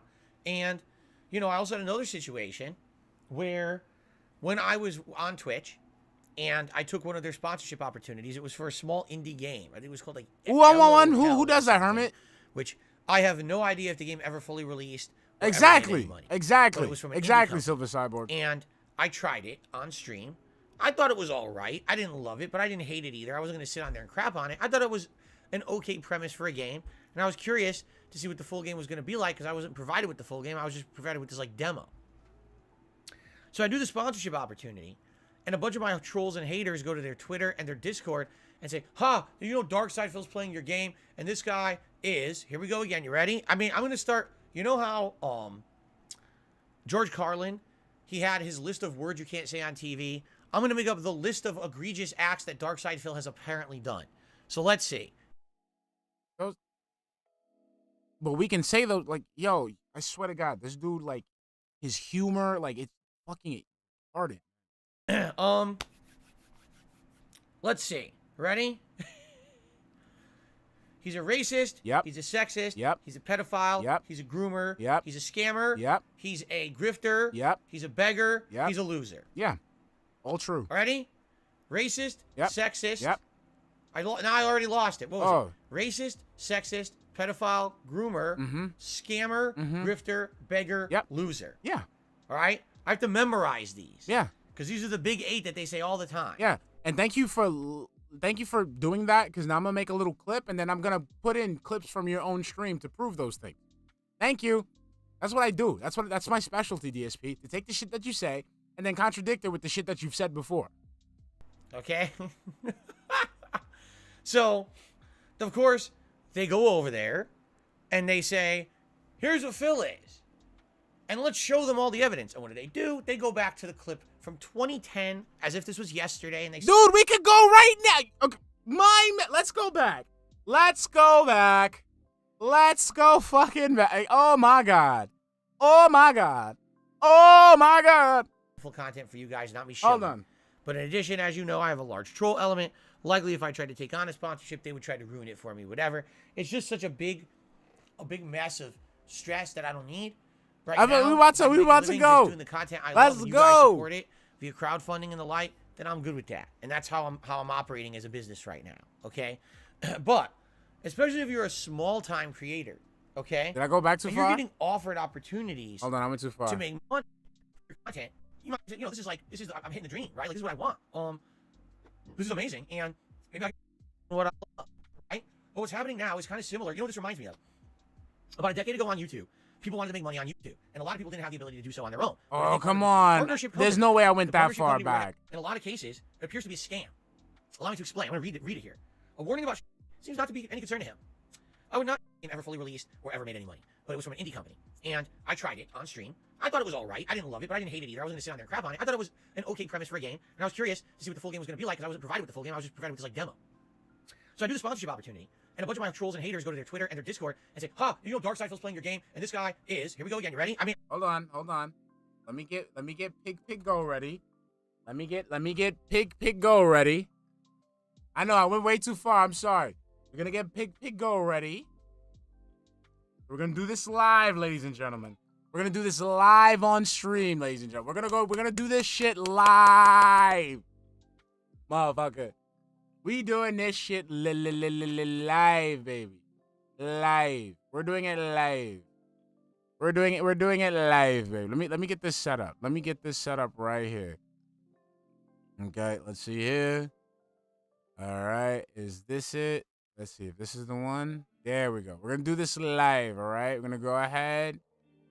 There we go. We're doing it live. So let's go right here. Let's see. I'm going to start, you know how George Carlin, he had his list of words you can't say on TV. I'm going to make up the list of egregious acts that darksydephil has apparently done. So let's see. Let's see. Ready? He's a racist. There we go. So he's a racist. So he said that's some stuff from 10 years ago, right? He's a racist, right? He's a racist.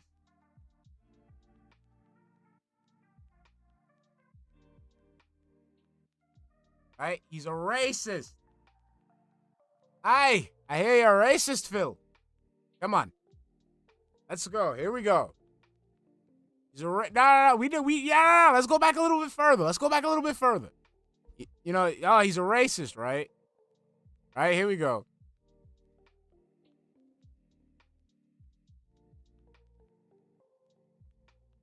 And for another epic moment. Also, we get to see Jingle All the Way animation again. Yes. Arnold Filzenegger. Right? I'm sorry. How do you say Brunel's? I'm sorry. Let's check. This is what does this say right here? I don't know if you can't see. I know you guys can't see it. Hold on. Let me open this up a little bit. Let me open this up just a tiny bit. Okay. Let me open this just a tiny bit. Just a tiny bit. Here we go. Where we at?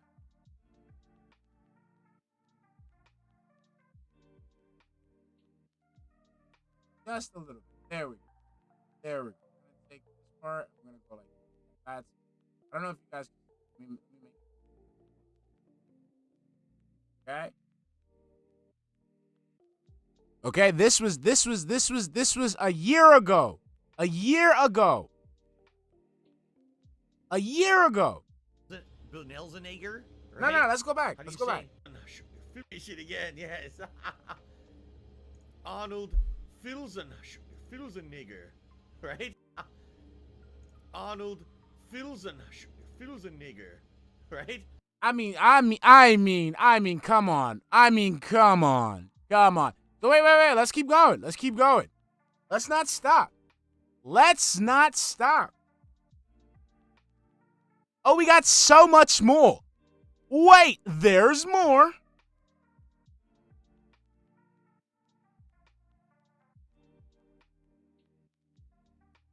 Okay, here we go. Where we go?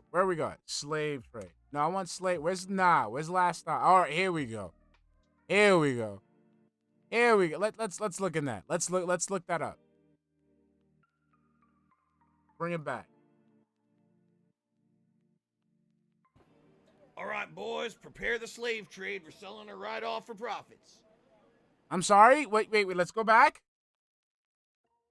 I'm Sheriff Romero. Best if we make this quick.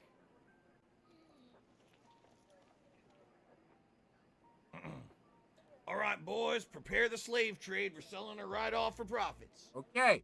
Now, this was 7 months ago on your channel. Okay? So let's see what else we got here. He's a sexist. Let's see, he's a sexist.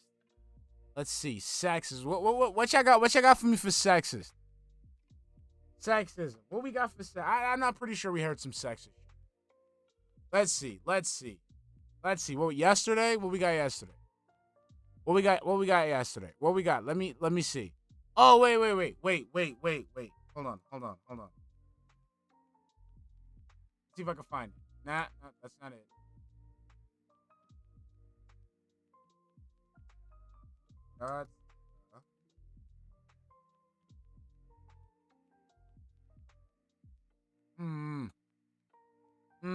Oh, yeah. Hold on. Wait. Here we go. There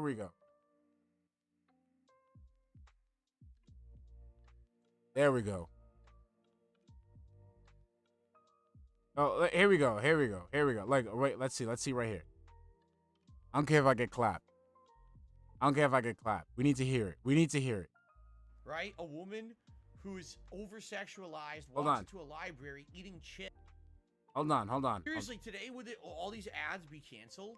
Like today, so the first ad, right? A woman who's over-sexualized walks into a library eating chips, sets off the sprinklers for a bunch of Sims. Canceled. Can't have that today. Wait. So a hot woman can't go into a library and eat chips? It would be cancelable for a woman who is confident, strong, and independent enough to go into a library and eat chips. That's not allowed in today's day and age? What the fuck does that mean? That's pretty sexist to me, Phil. Pretty sexist. I know you're trying to cater to the feminist crowd, to the SJW crowd. But to say that a woman can't be sexy enough to set off some sprinkler alarms? I thought you were progressive, Phil. How dare you? He's a pedophile. Let's see. We could do this. I could find this one. Hold on. I gotta find it. Hold on. This one, I need to do some research. If Handsome Gordon Flowers is here, he could probably help me out because he helped me look for something. Hold on. Fuck. Let me see. She wasn't a teenager. Let me see if I can find it. Oh, wait. Oh, okay. Damn. I didn't even have to. Thank you. Hold on. Cuties. Let's see. Defending cuties. Look at all the cuties. Hey, yo. Is on my Twitter? Hold on. Let me check. Let me see if it's on my Twitter. Dame ver si está en mi Twitter, tú sabes. Está en mi Twitter. Eso está en mi Twitter. Eso está en mi Twitter. Vamos a mi Twitter, tú sabes. Let's see. It's so many choices.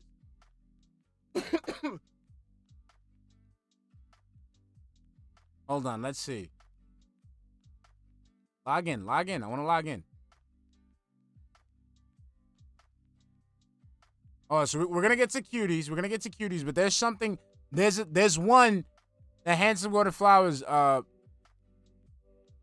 He sent me a clip of this shit. When I heard this shit, I said, "What the fuck is going on here?" Hold on. Is it here? Not loading. It's not loading. I gotta look for it. He tagged me in it. All right, hold on. Let me look for the thing for cuties first. Then I'm gonna find the other thing. Let's see. Okay, so I'm seeing cuties. I'm watching the walk back. Right now, I'm reading the walk back right now.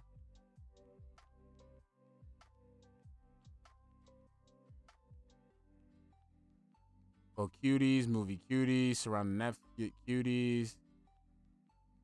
All right, so we're going too far. Hold on. Okay, so here we go. There's this Netflix show called Cuties. Here we go. Let's see. No, I didn't see that. I really want to look for this I clip. watched a trailer for this Netflix show called Cuties, but now it's all been blown up. So here's the thing. There's a movie called Cuties. It's a French film about a bunch of 11-year-old girls who join a dance competition. One of the girls is in a very religious Muslim family that's very conservative, and they feel that this girl being in this dance competition, that she's sexualizing herself, which obviously a young girl shouldn't do. And the whole plot of the movie is this girl, it's a coming-of-age film, the girl finding herself in her own identity as a dancer while fighting the conservative things of her family, but also trying to prevent herself from being over-sexualized, which is another pitfall of going into the entertainment industry. So the plot of the movie is actually quite good, and this film was screened at the Sundance Film Festival, and people loved it. They said, wow, this is an outstanding film. It's really meaningful. Netflix decides to fucking actually advertise this film as a sexual film. The picture that they make is these girls in these skimpy outfits, and the tagline is cuties, and it's like something like, you know, they're hot or something like that. Like, it's crazy. I didn't see all that. I didn't see that. All I saw was the poster, and the chicks were they were standing in a way that they weren't supposed to be standing. I didn't see anything about they're hot, and I didn't see anything about that. I didn't see any of that, Phil. I didn't see nothing about hot, sexy. They were just standing suggestively, bro. What the fuck is this? This is a movie about pedophilia. And it's not. It's actually the opposite. It's a movie about the girl fighting conservative, but also way sexualized values that aren't in line with what a girl should be doing. And basically, it's a really interesting film in that regard. And they marketed it to be about a movie about... It's an interesting film in that regard. Oh my God, bro. Are you shitting me? It's... Woo! Let's keep going. Sexualized girls. Now, it's so bad that thousands of people wrote a petition online and said, what the fuck is Netflix doing? We want this fixed. So Netflix actually in the last few days pulled all the marketing down and apologized publicly and said, you know, sorry that we did this. We don't even know, I don't even know how it happened. How did that get approved? Like, how did they not realize that advertising this movie as sexualized little girls, which the movie isn't even. That's not the movie. How did they advertise it like this? Like, what the fuck? What were they thinking? I have no clue. I don't want to get into that one. We're gonna be there all day. My honest truth says, you know, in the end, it's probably gonna help the film be successful. Do you think it was a PR stunt? Who knows? I think you're right. Ultimately, now more people are definitely gonna watch the movie than would have originally. No. I didn't watch the movie. I was outraged. All right, so there we go. So we got that so far. We got racist, we got sexist, and we got pedophile. He's a groomer. He's a groomer. Okay, so let's see. He's a groomer. All right, he's a groomer, right? A groomer.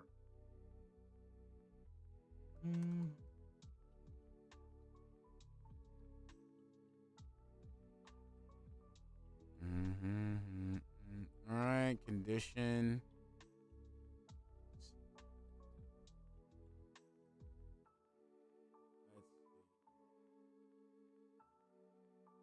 He uses the word condition a lot. All right, condition.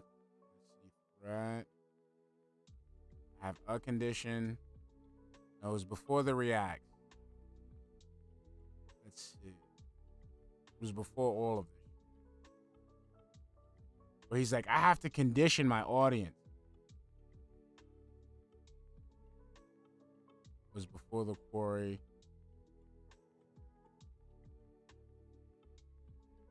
Like, I remember it was a stream. Like, it was a pre-stream. And he was like, I have to condition my audience to do this, this, and that. I remember we saw it, too.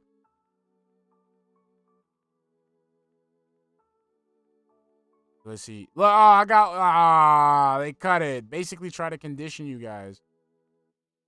Let's see. Condition.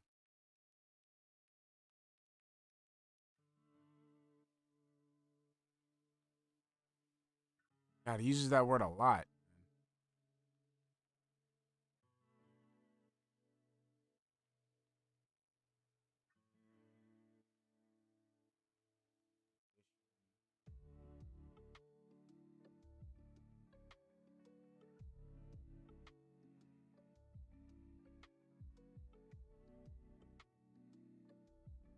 All right, I might have to take an L on that one. Might have to take an L on this one, but he did say it, though. A scammer. Yeah, he is a scammer. He's a grifter. He is a grifter. I mean, we don't even have to look on that one. He's a beggar. He's a loser.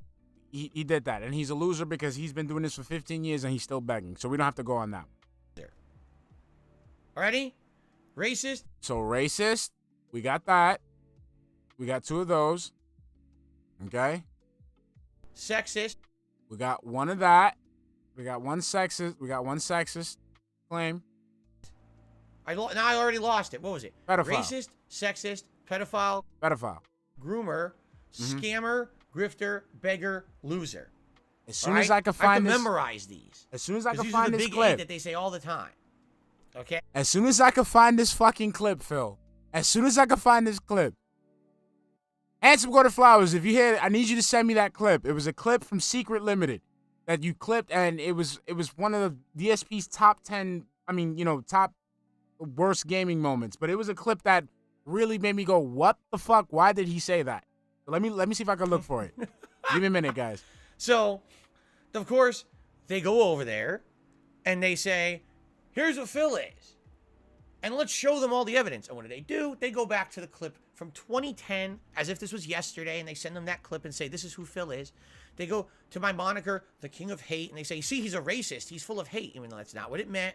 It had a very different meaning than that, as everyone knows. It meant that I was owning the hate that was thrown against me unfairly in my life and motivating myself to do better because of all the people saying I couldn't succeed, proving them wrong. I was being the king of that hatred thrown against me, not the king of hating others.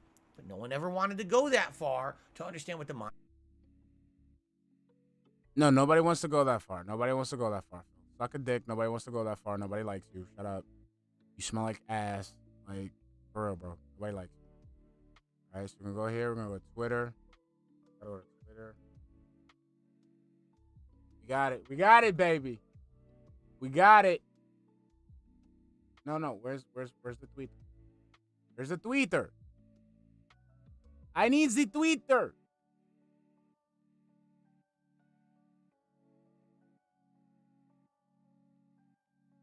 All right, I got to do that. Hold on. Here we go. So we're gonna groomer, right? We're gonna go with groomer. All right, we're gonna go with groomer here. All right, I'm gonna go with the groomer route on this one. So here we go. We're gonna paste and go.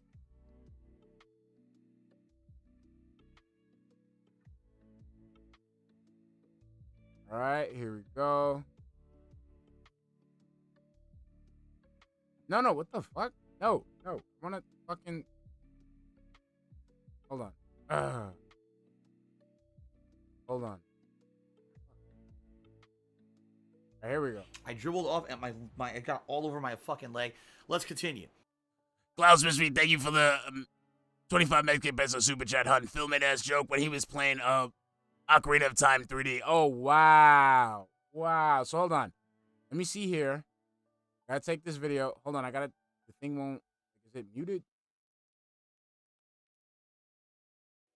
Allow. On. All right. So this is the groomer shit. This is the groomer shit, right? I just want you to listen what he's saying.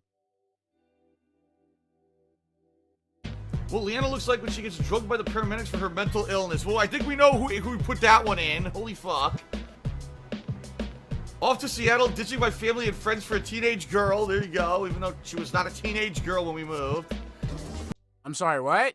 Can we go back? Can we go back?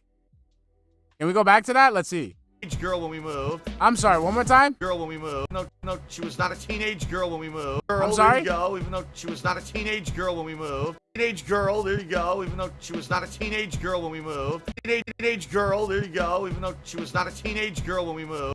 To Seattle, ditching my family and friends for a teenage girl. There you go, even though she was not a teenage girl when we moved. To Seattle, ditching my family and friends for a teenage girl. There you go, even though she was not a teenage girl when we moved. Well, Leanna looks like when she gets drugged by the paramedics for her mental illness. Well, I think we know who. Nobody. No, exactly. Like I said, like it brought up why he had to say it. Why he had to say it. Off at my it got all over my fucking leg.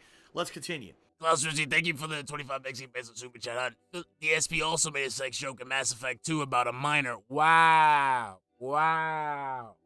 Wow. We're gonna look up that one. We're gonna look up that one later. That's something I'm gonna have to look up. What the fuck? So there we go. There we go. There we go. Meant said they just wanted to turn it into something it wasn't. So basically, they went over there and they harassed this indie company. And this indie company is convinced that I'm the devil because they're stupid. I mean, let's be honest, because they're ignorant and stupid. They don't do research. They just believe everything they're told. And basically, they say they reached out to Twitch, and Twitch says there's nothing they can do about it because essentially the promotion was already done. And they literally said to my trolls that if we could get out of the contract and not pay darksydephil for the work, we would do that. They said that to the trolls, which is legally not possible. That would mean you're breaking your own legal contract. You're violating your own legal agreement, and you could get sued and lose a lot of money for it. So why didn't you do that? But they said if they could do it, they would. But what happened was they went to Twitch, and Twitch said, no, you can't do that. You know, no, it's not happening. And I got paid for it, luckily. But what ended up happening was I was thrown out of the Twitch partner program where I couldn't do those sponsored streams anymore because my trolls made up so much bullshit about me being a racist, a sexist. I mean, we already got those, buddy. A pedophile. We already knocked them out of the park. A groomer, a scammer, a grifter, a beggar, and a loser. And we proved it all with receipts. That who wants to deal with me? Exactly. Who would want a sponsorship with darksydephil when all they're gonna do is spam the internet with slander and defamation about me that's not true, right? And you know, you don't want to touch me with a 10-foot pole. So they turned off my entire sponsorship screen. I didn't get any sponsorship opportunities ever again. And when I asked Twitch about it, they lied to me. They lied! They lied and said, oh, there's a bug where you don't see them and other people are having the bug. They were scumbags. They outright made it up and lied to me of why I wasn't getting sponsorship opportunities. Everyone else was getting them. Even my own moderators were telling me they were getting all these sponsorship opportunities and they were small-time streamers, but I wouldn't get them. I got nothing. Zero. My screen was empty. They turned it off. They coded it out. Okay? So that being said, these sponsorship things are all not kosher regardless. These companies are a lot of times are unprofessional. They don't know what they're getting into, right? They don't know how life works. They think they could just get away with shit. No, you can't, all right? And it's completely unprofessional. And the problem is if you're a small-time streamer, you might think this is your big break. Oh, wow, I'm going to make a bunch of $100 on the stream today. Maybe I could actually turn this into a living. I could quit my shitty job that I don't want to work at, and I could actually do what I love for a living. And I hate to say it, this ain't it. These kind of sponsorships. It's not. It's not because it's meant. They're just again. not. Again, DSP, these fucking things aren't meant for you to fucking just live off of. These aren't things for you to live off of. Okay? Klaus Mystery, thank you for the 25 Mexican peso super chat, hun. DSP made child dick jokes in Bioshock. Again, this is stuff that we see on his stream. Thank you, honey. JG went out, thank you for the $2 super chat, hun. He will say Twitch is the best when he returns. Oh yeah, he's gonna say that Twitch has all the tools. Twitch has everything that he needs. All over my fucking leg. Let's continue. Yeah, you know he's gonna flip flop. Child diddling. Oh wow! I drew it up. It got all over my fucking leg. Let's continue. Not worth the risk. They're not worth being scammed, and a lot of the times they're just not realistic. It's bullshit. If you want to be successful as a content creator, you have to get enough of a consistent viewership and a consistent fan base that they're going to support you. No, fuckface. You gotta go ahead and put out interesting content. You have to network. You have to collaborate. You have to build your brand. That's what you have to do on social media. If you make money off social media, you are making money on a advertising marketplace where you are promoting and expanding your brand. Your main focus should not be about the views. It should not be about the subscribers. It should be about how your brand is received. That's it. That's why you can't go anywhere, because you've tarnished your own brand.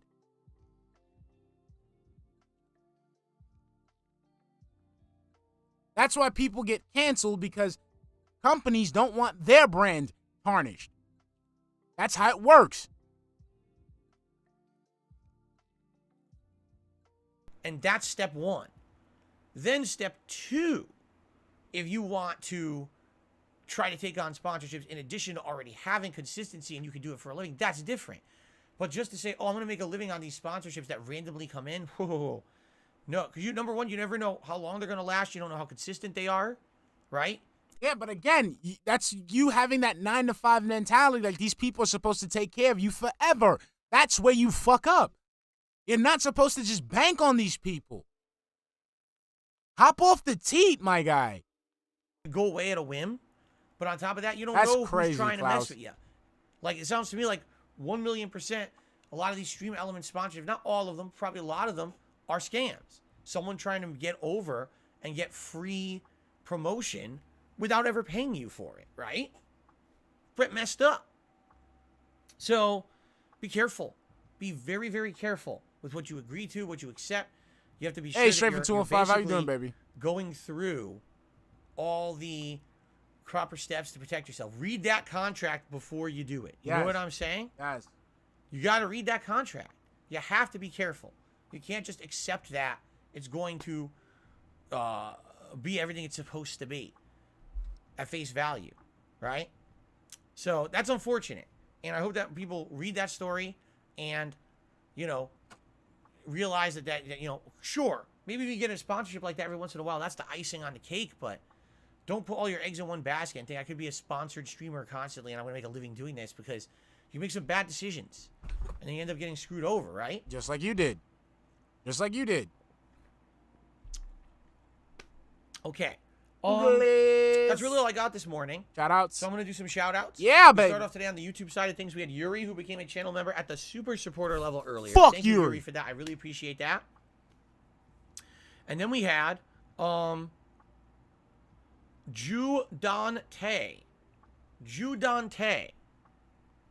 who did a super chat. Phil, which tail...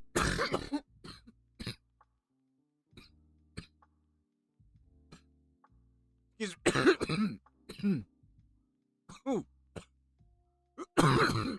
me. Sorry, that was very disgusting. I'm sorry. Vinaigrette. Let's see. You done.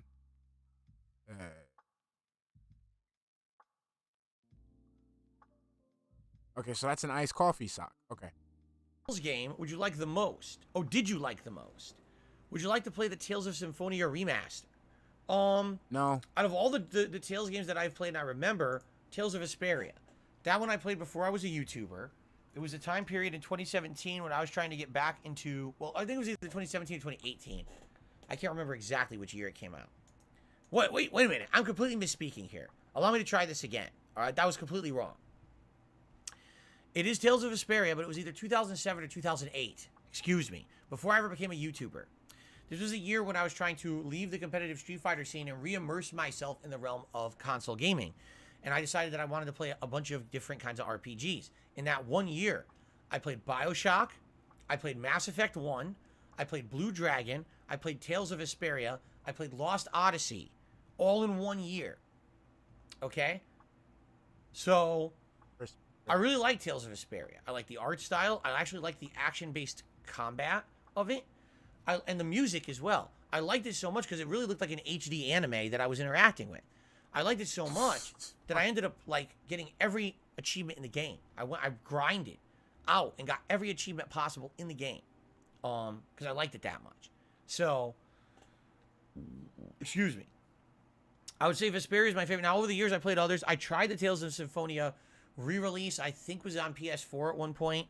And I didn't really like it. I only played it for like 10 or 12 hours. I got kind of bored, and so did my audience, so I dropped it. I tried Tales of Exilia. It's literally the same fucking game. It's literally the same fucking game, bro.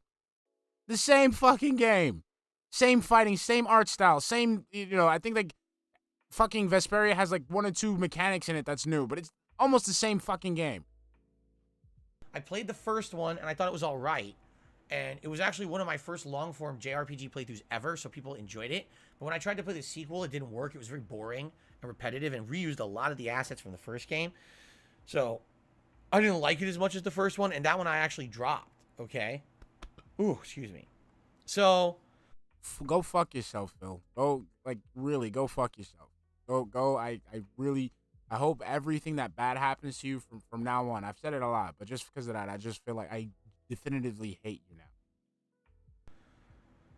Yeah, there you go. I would say Luke, what's up, now, baby? would I play Tales of Symphonia Remaster? I don't know. We tried playing it once and it didn't work. So I don't know if it would really work. But then again, when I tried to play it, I wasn't an interactive streamer at the time. So maybe now that I've changed my content format to be interactive. I know, Zach. I need to go. I need to go get my GameCube better version back because we would chill during it or whatever. But at this point, I would not consider it. But thank you very much, Drew Dante, for the super chat. Don't play it, you fucking idiot. Moving over to the YouTube side of, the tips side of things. Disrespect my favorite game. I do have a couple dollar tips, but keep in mind sometimes these are troll tips. So let's take a look here. But read them, you dick.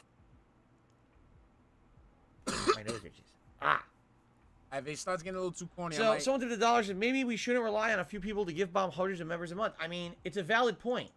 As much as you might say that's a troll tip, it's a valid criticism and a valid point that here on DSP Gaming, every month, I mean, historically what we've had in the last 1 to 2 years is you get a few generous people who come by and gift a bunch of memberships. And it just soars our numbers. And then they don't get retained. For example, at one point I had over 1,000 members. Woo! Right? That was last year. And then they slowly tapered off, right? We started with 1,000, then it went down to like 900, then it went down to 700, then 600, 500, 400, now we're down to 300 again. Oh, it's not strong. If anything, I think what we can see is that we have around 300 to 400 consistent members that are going to stay members no matter what. That's my baseline. And then, if I'm playing a more interesting game to certain groups of people, they'll choose to become a member during a certain month. And then, if it's someone who's generous and wants to help out not only the channel, but also other fellow viewers, they'll come and drop, gifted subs and bombs. And, this is all easily able to be figured out. You just analyze just the data, okay?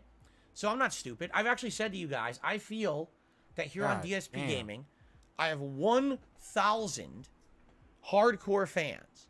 I believe this. I believe that I have 1,000 fans, and each stream, about 300 can usually show up live, and I have another 700 who will watch everything I do on demand, and it depends on the playthrough, because some will only watch certain games while some watch others.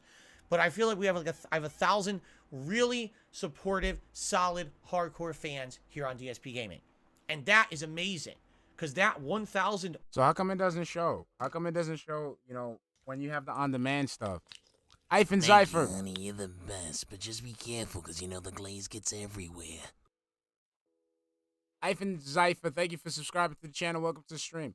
I totally forgot what you say. Dedicated people. Okay. So, yeah, so, like, how come we don't see that support? We should be able to see that support from those thousands of fans on your streams and on your on-demand content. I watch your streams. I mean, I go and check your videos when I have to clip shit. I don't see super chats. I don't see a lot. I mean, not super chats, super thanks. I don't see a lot of super thanks on there. So where they at? Allow me to create curated content just for you. You like the curated content I'm making and you support it. You guys, you are the 1,000 who out there keep me going. They let me do what I love for a living, and I really appreciate that. Now, aside of that, I have... So how come you can't get 1,000 members? How can you only get 1,000? How come you can't get 1,000 members? Why is it that you have to give a whole bunch of gifted memberships for 1 or 2 people? more fans than that, but these are not the hardcore fans. These are maybe more the casualized fans. They'll come back when I'm doing a playthrough or something they're really interested in. Oh, there's a hot new game out. I'll watch Phil play the first 10 parts of it, and then I'll move on. That's why, case in point, when you go to DSP Gaming and you look at, you know, the main channel page and you look at the playthroughs that I've got listed there, you'll see that part 1, 2, 3 of each playthrough typically will get more than 1,000 views. I mean, right now, Hogwarts has 9,200 views on part 1. But that's for various reasons. People want to just check out that first part, and then they move on. A much better gauge of those who watch the content all the time would be looking at things such as my Level 1 podcast, right? Or my daily rap, things like that. The day-to-day happenings of the channel, you got roughly around 1,000 people who follow that on a daily basis, okay? And I know that. I'm happy with that. Would I like it to grow? Of course. Everyone wants growth, but at the same time, that's the consistency, all right? Sometimes, now, sometimes, I'm gonna be honest with y'all. Like, it's not even the glaze, bro. I'll pay attention to, I'll legitimately pay attention to Phil, right? I'll legitimately pay attention to him, and then, just with the word salad that he's tossing, I'll just lose, whatever train of thought he was trying to make. He just lost me. Everything he just said for the last 15 words, he lost me. Of course, on top of that, there's way more people who watch me, but they watch me as hate watchers. They're people who just want to crap on me, and they're basically illegally stealing the content or rewatching it on a channel that doesn't have rights to broadcast it. You know, we could... I have the rights under fair use. Argue about that as well, that actually my fan base is much larger. It's just that it's not all of a positive fan base. There's a lot of hate watchers out there, thousands upon thousands of them. Yes. Correct? I think we can agree to that, too. Yeah, I mean, we can agree. We can agree. But when it comes to memberships, right? It's hard to really motivate people to become a member. I plead the fifth, solid weapon. When I'm limited with the membership opportunities I can give you. And I'll give you a perfect example. When I was over on Twitch, there were 2 key factors that made Twitch way more attractive to become a sub over there. Sub on Twitch to member on YouTube. Number 1, Twitch Prime.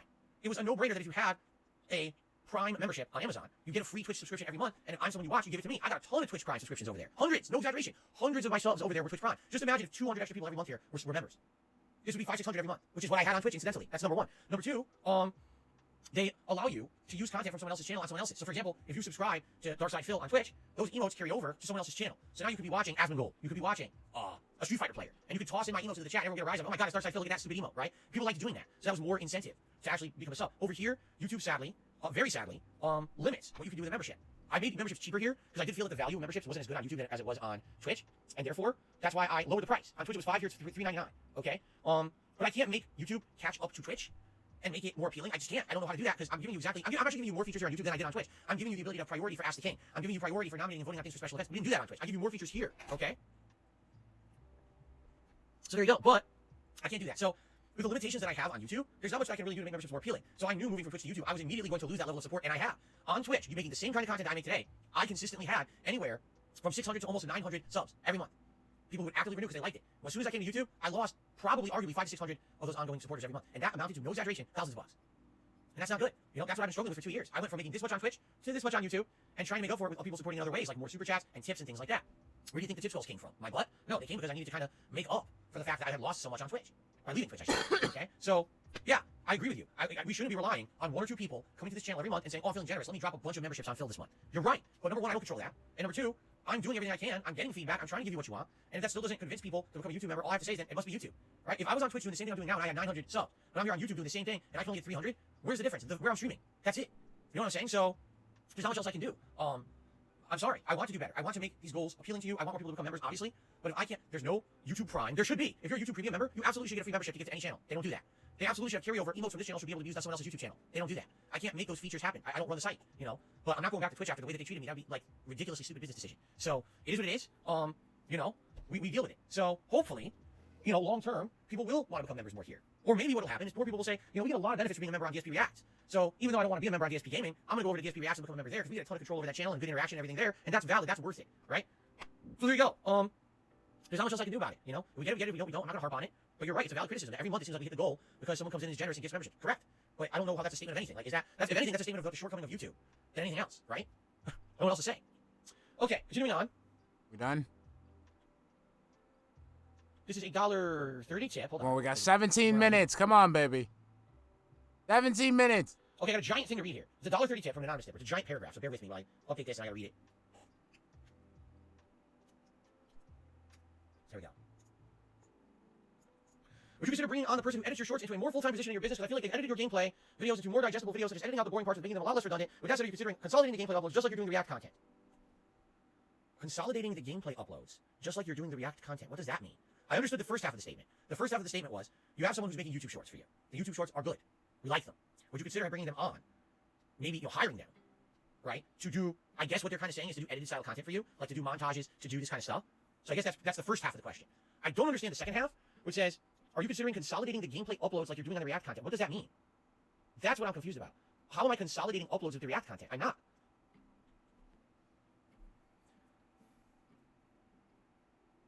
Let me address the first half first. I think I can address the first half, okay?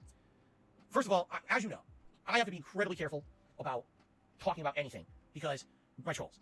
And I have not one person, but a few people who've helped me over the years with various different things on my content. For example, this border you're looking at right now was created by a viewer, okay? You see this animation at the bottom of the screen? Viewer, okay? My logos, for example, this right here. A viewer made this for me.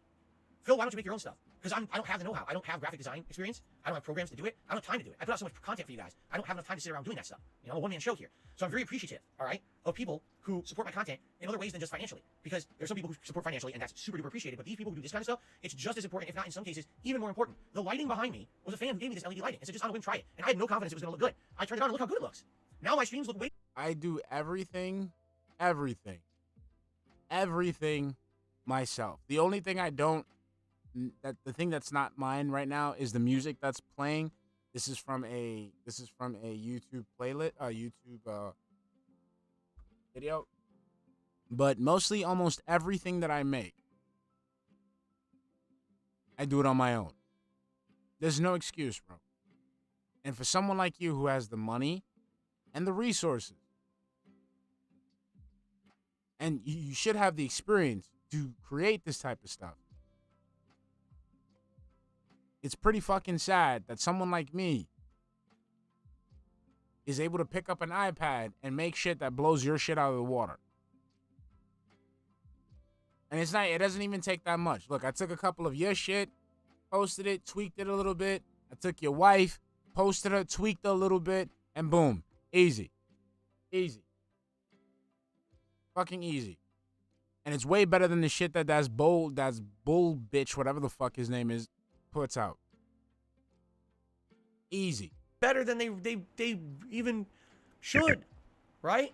I kind of look professional for the first time in 15 years. No, you don't. I'm in HD. No, you don't look professional. What it shows is that your brand is begging, like Moist Critical said. Because when you look at all the stuff that, quote unquote, is supposed to make you look professional, it shows that it's just scraps of shit that you have to accept from people because no one likes you enough to make something for you. Right? So your whole brand is begging. That's what you're about. That's what you do on stream. So if we look at your music is fucking bullshit ass, low effort pre-stream songs. Your slides are literal kindergarten finger painting exhibits. That's it. Stuff that's just put together. That's all you can accept. Why? Because you cannot pay somebody to do something good. You are not creative enough for you to make something good on your own. So you have to beg and take whatever bullshit people give you. The camera I'm using was donated by a fan. You see what I'm saying? So all that being said, I'm so grateful, all right, to those who do that. But the thing is, number one, I just want to make this clear. It's not one person, all right? Here's the thing. People know how bad the harassment gets with my So it's one person. You all know this. That's bullshit. It's one person. And they get so obsessed with shit that they will actually create their own narratives and then go with them as if they're true, even if they're not, and create these phantom scenarios that don't exist. Exactly, too quick, all too. right?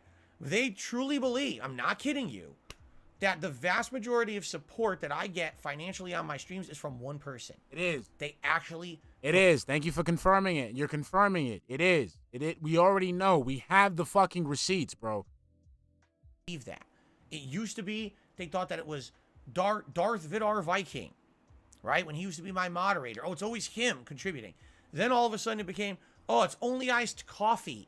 He's the person who's constantly throwing Phil all of his money. And then it just, it's just the the dumbass fucking admitted the shit. He admitted it. Oh man, the next bullshit. I mean, do I have big contributors? I do. But no, the vast majority of shit that happens is not coming from one person. That's ridiculous. And the same thing when it comes to the content on my streams, this is very much community effort. The border, the animation, the camera in front of me, the lighting behind me, this is all a community coming together, submitting things in order to make stuff happen. You understand? Do I have a few go-to people who I go to for content when I'm in a pinch? Yes. Do I go to some people for if I need help and something's gone wrong with a video that's corrupted? And, hey, can you help me with this? Figure out how to do it? Yes. Is there someone who makes a lot of YouTube shorts for me? Yes. That's bullshit. Okay? But these people who make up these insane conspiracies are just that. They're nutty conspiracy theorists. They're wrong in everything that they say and do. They've actually honed in on a couple people who they think are the creators of all of my content. They're wrong. And it's pretty nasty with the level that they've gone to harass certain people on the internet. And they're not even the right people. How you doing, honey? Okay? That's the messed up part. Because they're so nuts that they just make wild assumptions based on no facts. Oh, I know about this. Take a look at all the conspiracies thrown at me on a daily basis. Yes. That they say are factual, that are not. They are factual because, number one, we get it from directly from your streams, and you haven't been able to disprove a single fucking one. You haven't been able to disprove any single fucking rumor that was made against you. Not one. The escort saga was disproved by the fucking farms. Yeah, that's what I'm saying. Like it's like Dwight, like he's fucking retarded. Like he doesn't understand. Like bro, like we know this stuff already. We know this stuff already. Like we have the smoking guns. And this is just another case where there's, people, not one person, but several people who contribute to the content on my channel. That's bullshit. And idiots think it's all one person. That's and bullshit. actually even have a name for the person, and they're all wrong. It's fucked up. Okay? That's bullshit. Could I long-term hire someone to do shorts and to do edited content for me?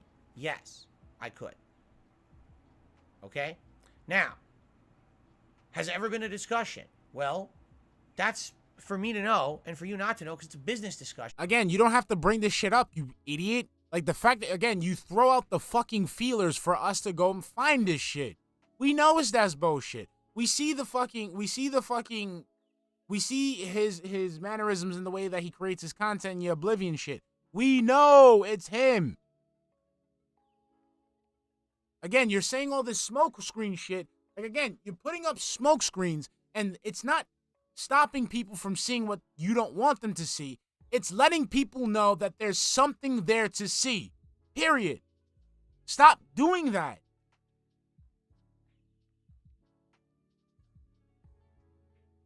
You're trying to obstruct people from seeing what it really is, but in reality, you're just throwing out signals. You're creating attention for yourself. It's like nobody's looking and you're screaming out, "Don't look over here." What do you think people are going to do? They're going to look over there. For behind the scenes, how I get my content, who I pay, who I don't pay, who donates, who doesn't donate, is none of your business. You don't even have the right to ask the question because it's literally none of your business. No, it becomes the people's business because, again, what people like you don't fucking seem to understand that you're a public persona. And as a public persona who goes ahead and exchanges their personal information for financial gain, you have no fucking business. You have no privacy. You have no right to keep anything under wraps because your whole existence resides in being in the fucking spotlight. Okay? So when you sit there and tell people, I need money for this, people are going to ask, did you pay for this? Easy.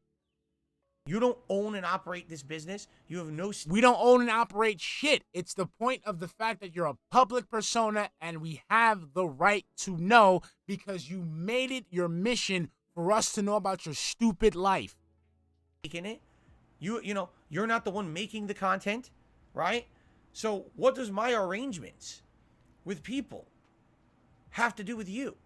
Because we need to prove that you actually have no real fucking overhead and you're literally just begging so you can go ahead and spend money on JPEGs. That's it.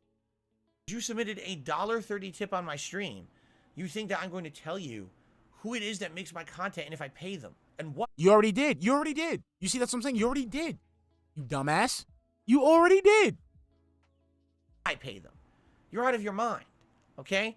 You were basically trying to dig into something that's absolutely none of your... And we know you don't pay them. We know you don't fucking pay them. We seen in the financial leagues, man. You ain't paying nobody out to Fiverr, PayPal, none of that shit. It's all money in and all money out to Twirls and Curls, to fucking DoorDash,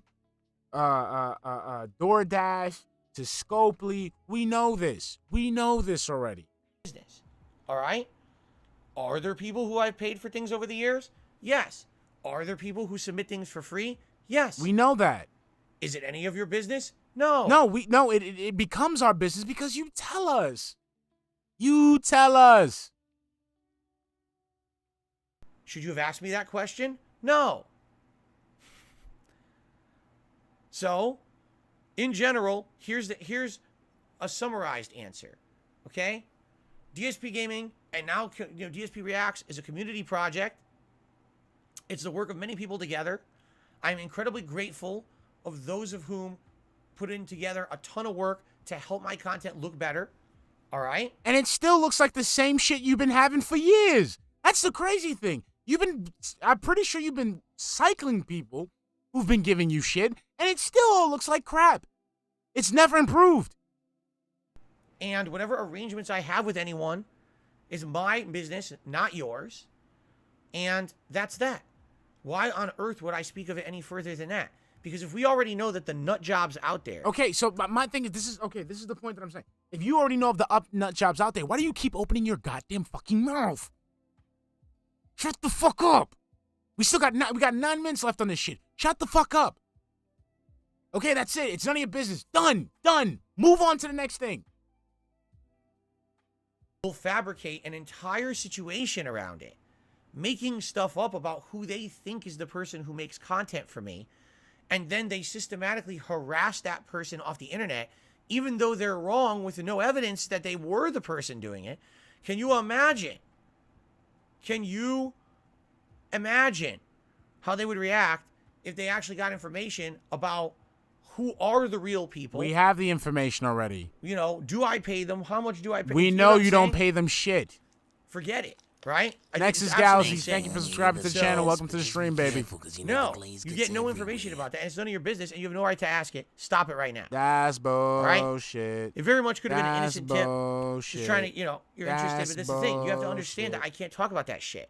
That's not public information. Behind the scenes business dealings is nothing to do with you. So then don't talk about your fucking business on stream, dumbass. It's just that fucking simple. At all. And nor should you even be asking for that information. That's rude. It's that's bullshit. It is. It's intrusive and rude. Yeah. So please stop. That's bullshit. Thank you. Okay.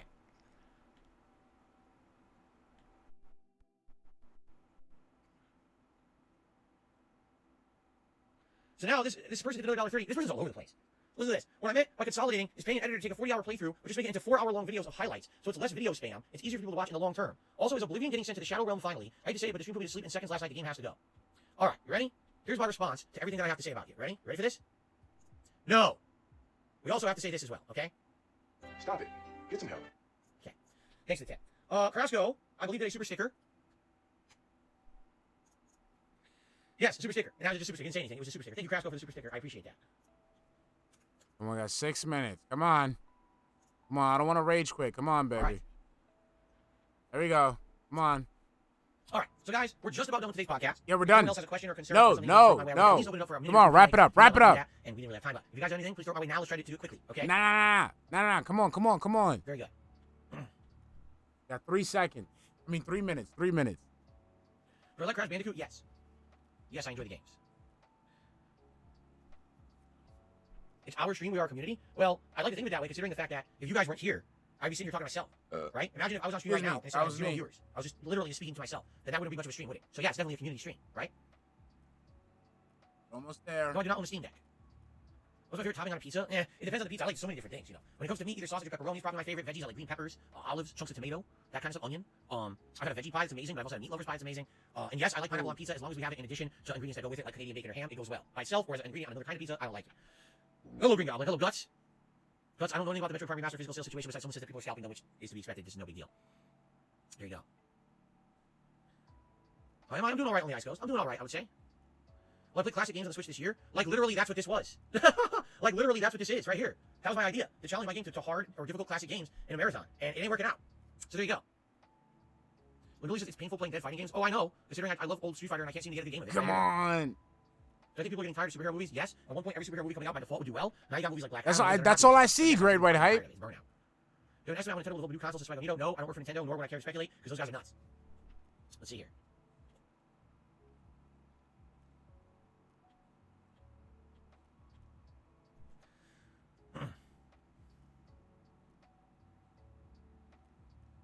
Is Tetris eligible for a retro game? Is there even a modern version of Tetris that you guys want to see me play? Or classic Tetris?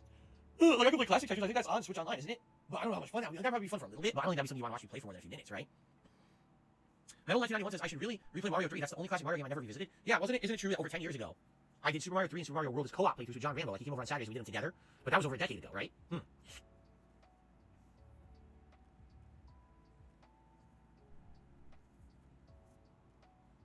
Have you ever thought about playing chess on stream? Well, the thing is, I know how to play chess, but I haven't played it in a very, very long time. I would likely suck at it because I would basically only remember the general rules, but not any strategies, and I would likely just get destroyed. You know, I'm trying to. We got 2 minutes. 2 minutes.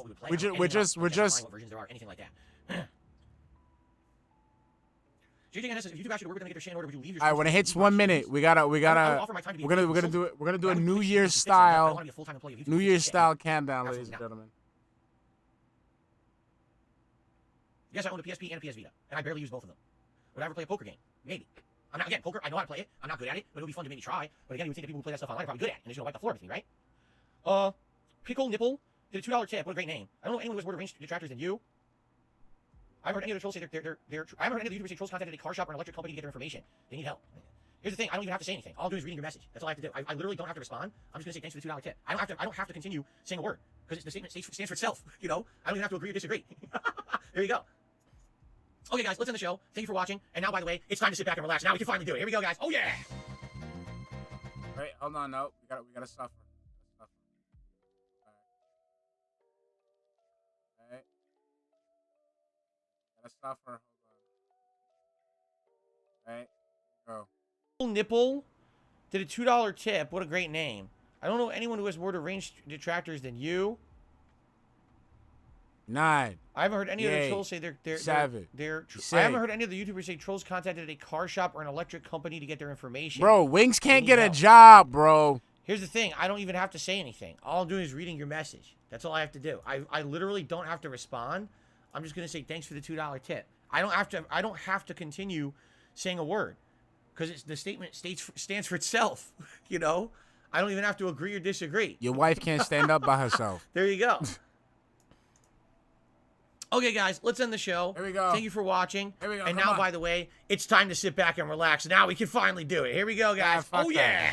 Come on, we got to count 20, 19, 18, 17, 16, 15, 14, 13, 12, 11, 10, 9, 8, 7, 6, 5, 4, 3, 2, 1. We did it. We did it. We lasted a whole pre-stream. We lasted a whole pre-stream.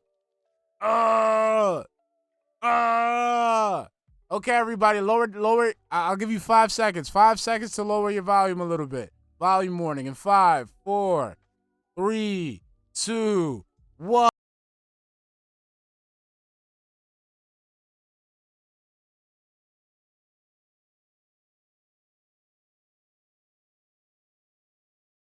Baby, we did it. We did it. We fucking did it. All right, we did it, baby. We've made it. It's the first pre-stream. The first pre-stream that we went through fully. We did it.